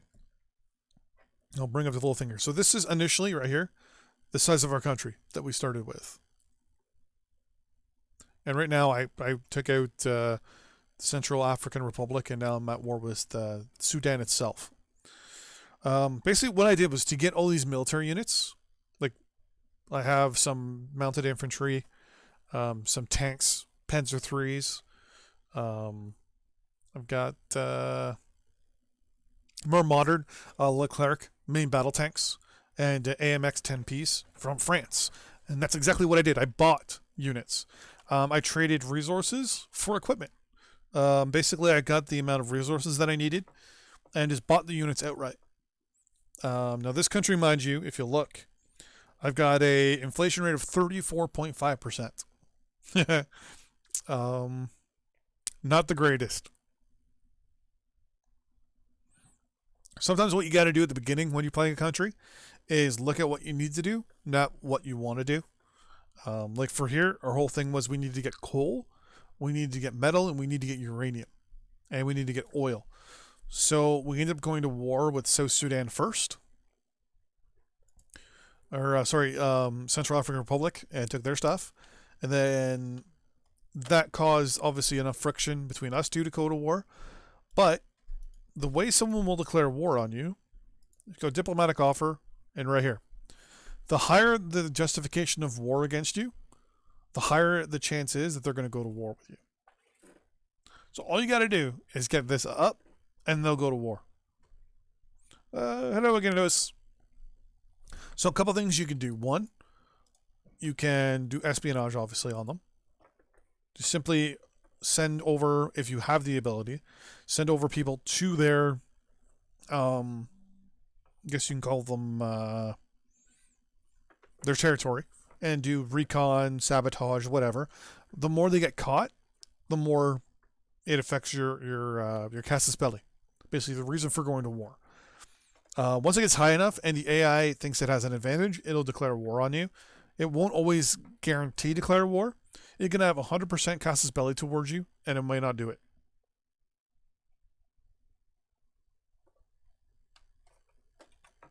So one of the things you can do, as I said, is you can get military units and place them on the border.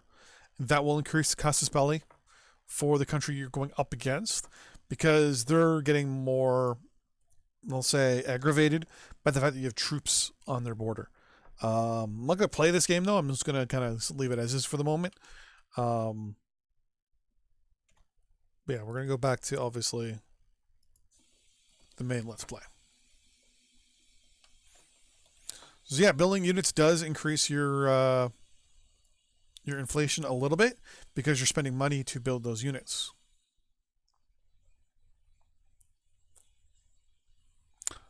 If you actually want to reduce unemployment, it's actually building facilities is the number one thing to do, and increase your reserves. But the thing is, though, even if someone's in reserve and a unit's in reserve, they're still classified as as part of military staffing. So, say for example, right now it's China. We have population of 961 billion, and we have an unemployment rate of 5.2%, which actually isn't that bad.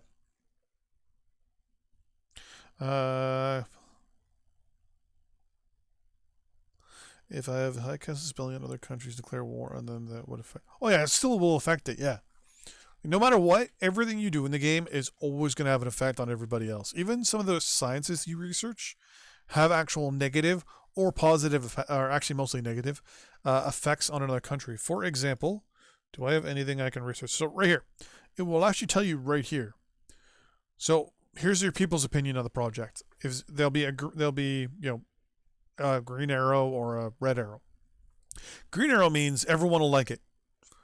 They'll say that and how much they'll like it, right? And then here's the world opinion. So world opinion also will say if you start researching nuclear weapons and nuclear tech, obviously world opinion's not going to like it, and it'll be a little down arrow. So down arrow will give you effects, but here also is a good way to affect the world opinion on you. If you're researching a lot of like medical techs and society techs, usually people like it in the world, so rather me, whatever, no big deal.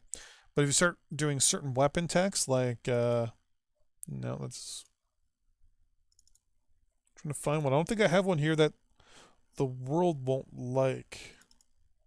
Yeah, the world's a little indifferent about that. Here we go. So here, the public opinion for this science is supportive, because the healthcare rating is going to go up. So this is actually going to positively impact as I'm researching, and when it's done, it'll give me a bit of a boost or buff to my public opinion. The world would say supportive. Oh crap! What's the other one that you can do there?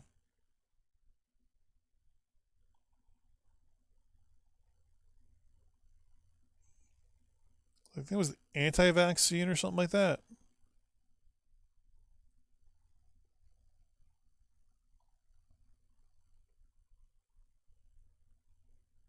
There's one there where basically it kind of fluctuates and tells you everything. If I send spies to get a technology and they succeed, do you automatically win the? Possibly. It's never guaranteed. Nothing in this game is ever guaranteed. Actually, can you send guys in to spy and steal tech? I barely ever use my my spies, as you can tell.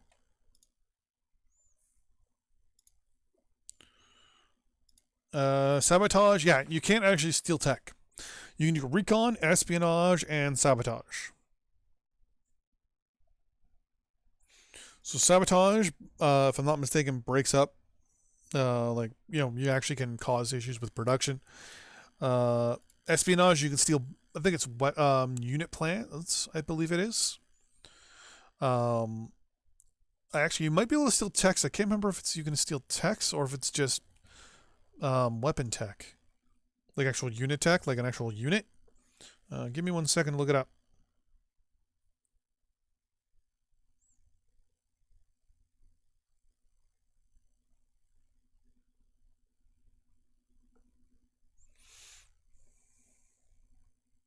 Espionage.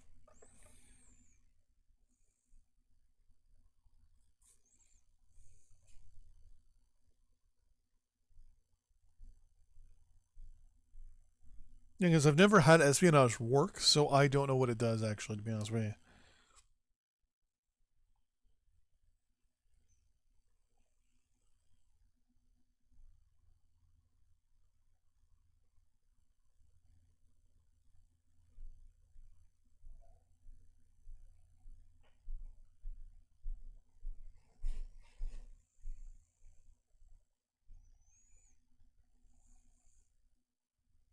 All right. So apparently, you park a spy on a research center or fabrication facility. Try to put one out of the way to an area where there's less traffic. And remember, at the moment, if military efficient, I don't remember if military efficiencies affect it.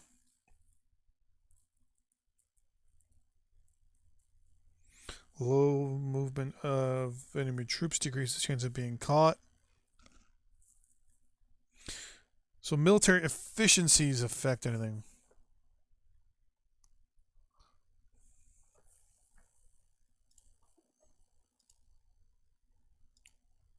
So like, well, it's not here though.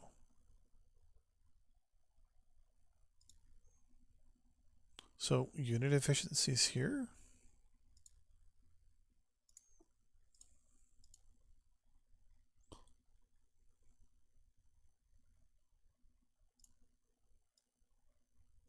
I don't know.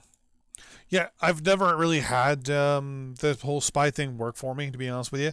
Usually, sabotage and recon are the ones that end up working the most.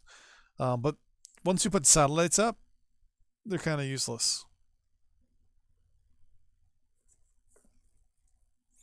Usually, what you can do is place a unit somewhere, and there's a chance for them to steal a unit plan or a science. But yeah, from what I've been told, is depending on how far away they are from an intelligence academy or I think it's an intelligence academy, the higher the chance of success is, and a few other things. But to be honest with you, the spy system is hard. What? Oh, you mean over here? Like here? Why can't we see North? Because North and South Korea don't exist anymore. I got sick and tired of their petty squabbles. They went to war about 3 times with each other, and I finally decided to correct the instability on the Korean Peninsula by removing them both, the governments, and instead um, incorporated them into China. I didn't give them independence when I was letting a bunch of countries go. I decided to keep them, mainly due to the fact that in South Korea we have a lot of timber industry that I need to build up South. Plus, I need this strategic military base here to possibly either fend off in a Japanese war or to put in basically an invasion of Japan. And with the way the world economy is going right now, actually a lot of units are actually being less and less utilized. Right now we have 100%, which in my eyes is 99.9% reconnaissance rating, meaning that we have a 99.9% chance of seeing any moving unit in the world. And there's not many people moving at this point, which is making me think a lot of countries are running into some money problems. Even Europe used to have a lot more units moving around, and they don't anymore.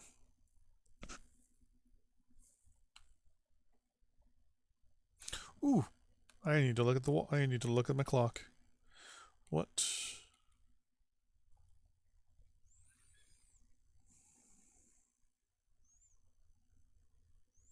What time is it?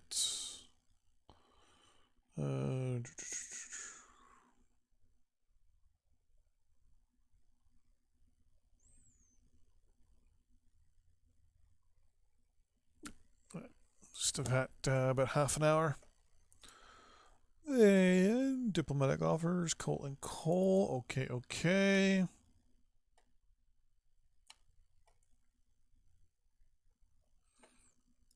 I'll bring it up here to show you.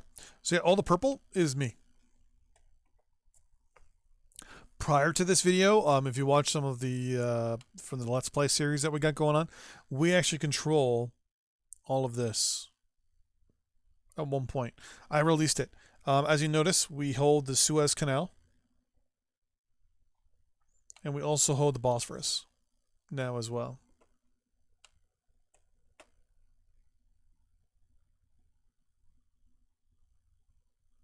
Six. I don't understand what the number 6 is.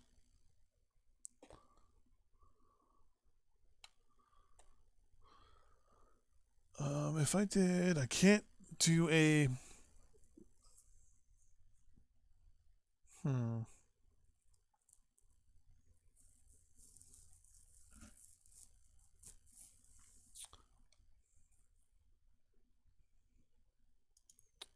Greece doesn't like me. Turkey doesn't like me. France doesn't like me. But I can invade Greece.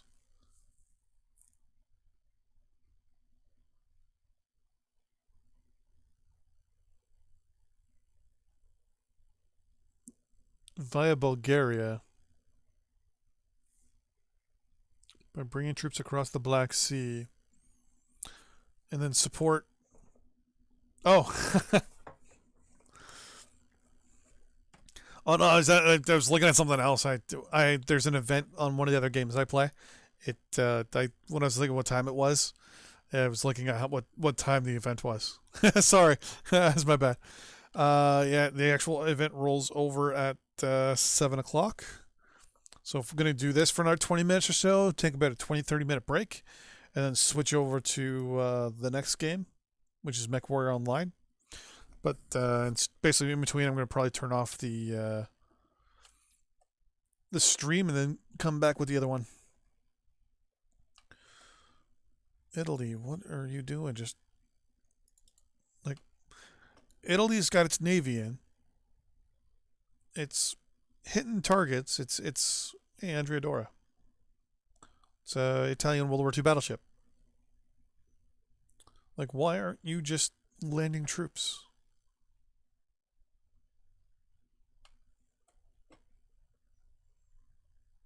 Like, you land troops and then just go right over. It's not hard to do.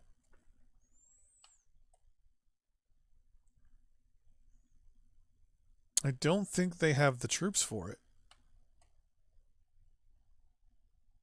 Yeah, Kala. How many people are you at war with? You're only at war with one country, so like, why don't you fully commit?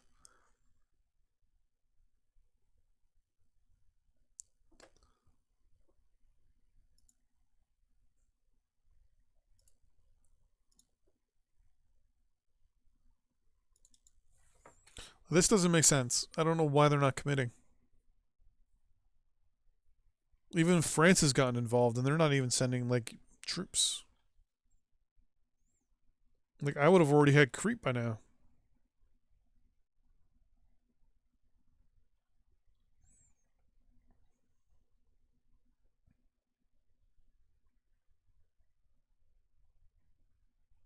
We could declare war. I think we have a high enough casus belli, but yeah, we got a 95% more justification on them if we wanted to. But not right now. Not right now. GDP is still going up really, really, really slowly. And inflation is still hasn't gone up. I'm expecting it to go up any day now. Our trade is getting all squirrely again.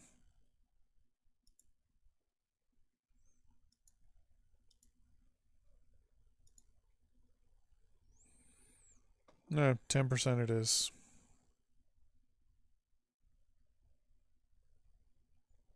Minus 40%. Never mind. God damn it.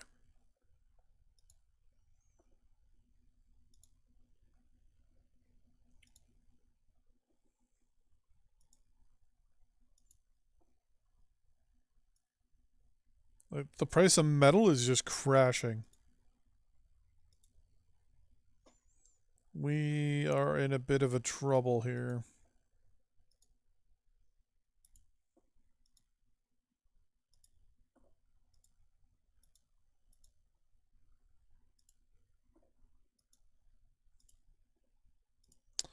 I don't like this. The whole economy is crashing.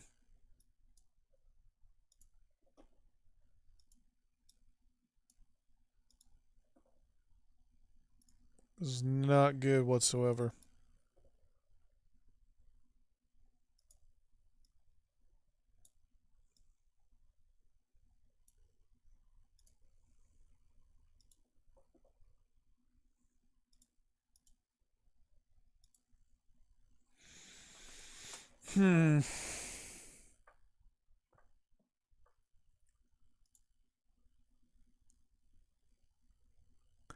We may be in for a rough ride here. The best thing to do is reduce our stuff and kind of hope to ride this out a little bit.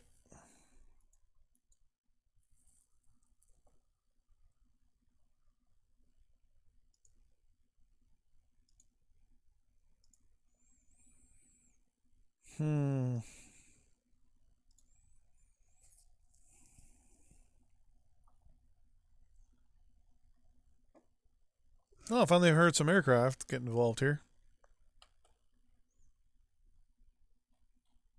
They're probably just going to grind their units down a little bit.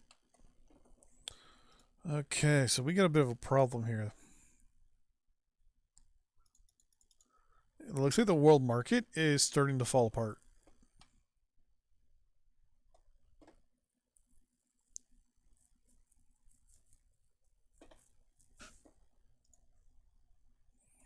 Hmm.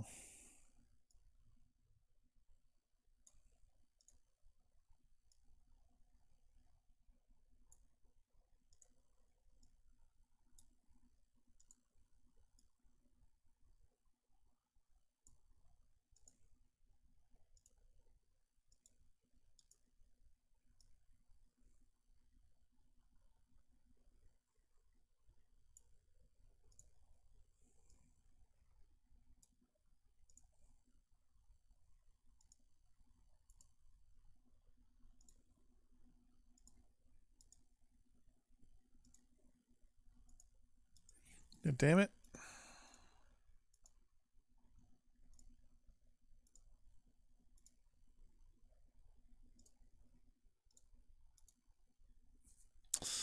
I really don't know what's going to happen here. Yeah, now everyone's really, really trying to buy it directly from us. Belarus is going broke, probably. Yeah, they only have $14 million.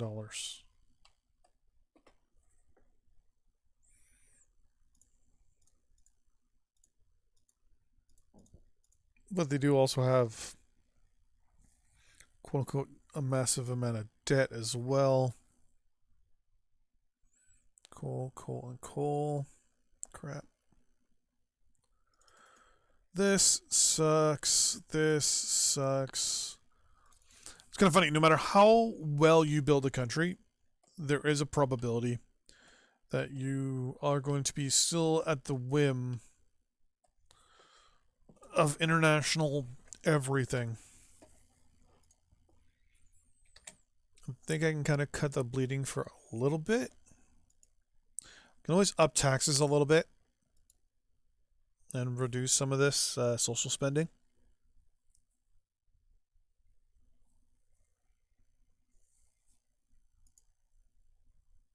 Yeah, sure. You can buy oil. But we've got $1 billion difference. I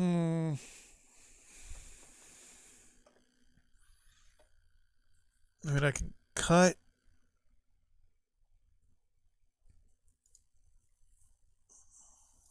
We're at 1.8 billion right now, or 1.8 trillion dollars right now. If I cut down and then increase it back up.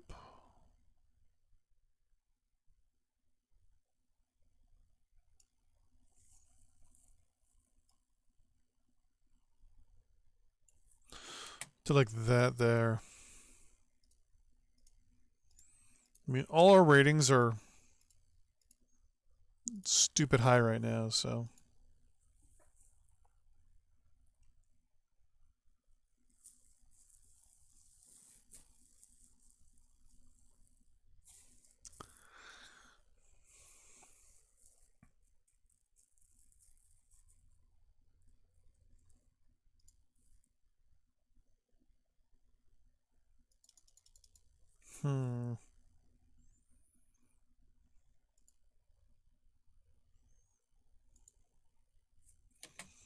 And we have another war going on.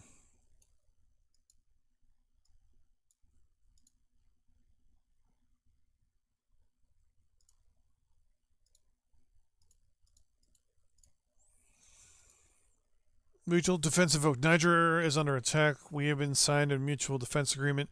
We must declare war on Ethiopia and honor our agreement. Otherwise, the relationship will suffer. And Ethiopia has declared war on Niger again. This caused me to wipe Ethiopia off the map last time.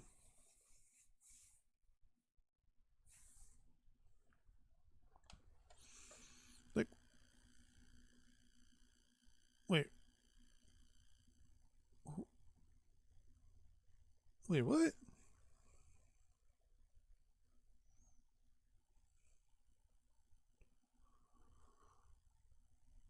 Wait a second.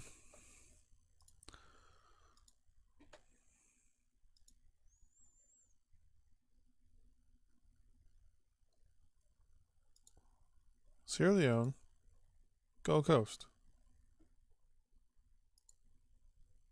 Mali.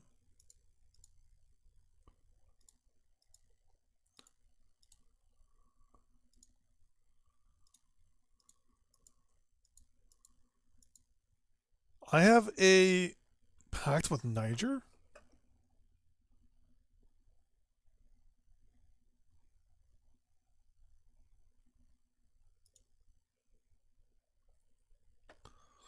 Why do I have a mutual defense pact with Niger?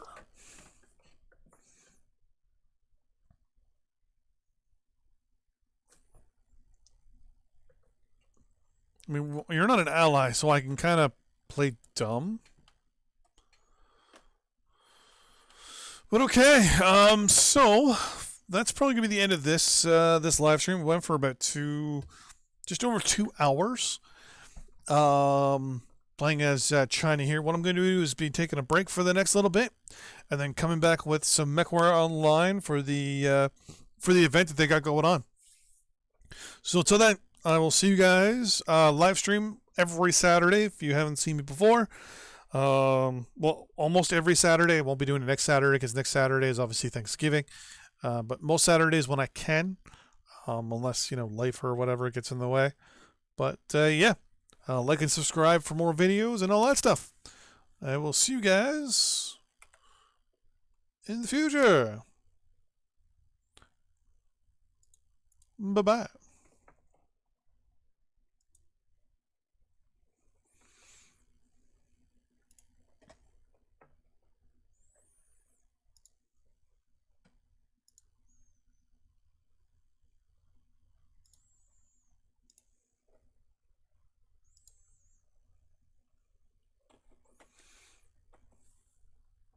And this is where no music plays. What the fuck?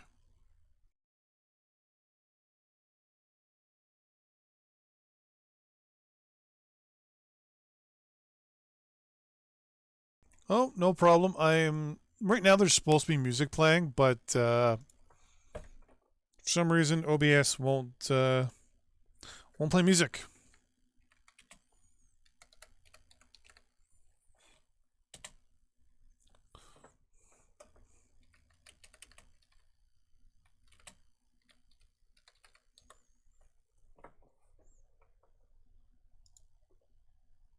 I think. Hello, everyone. Whoa! My name's Adam.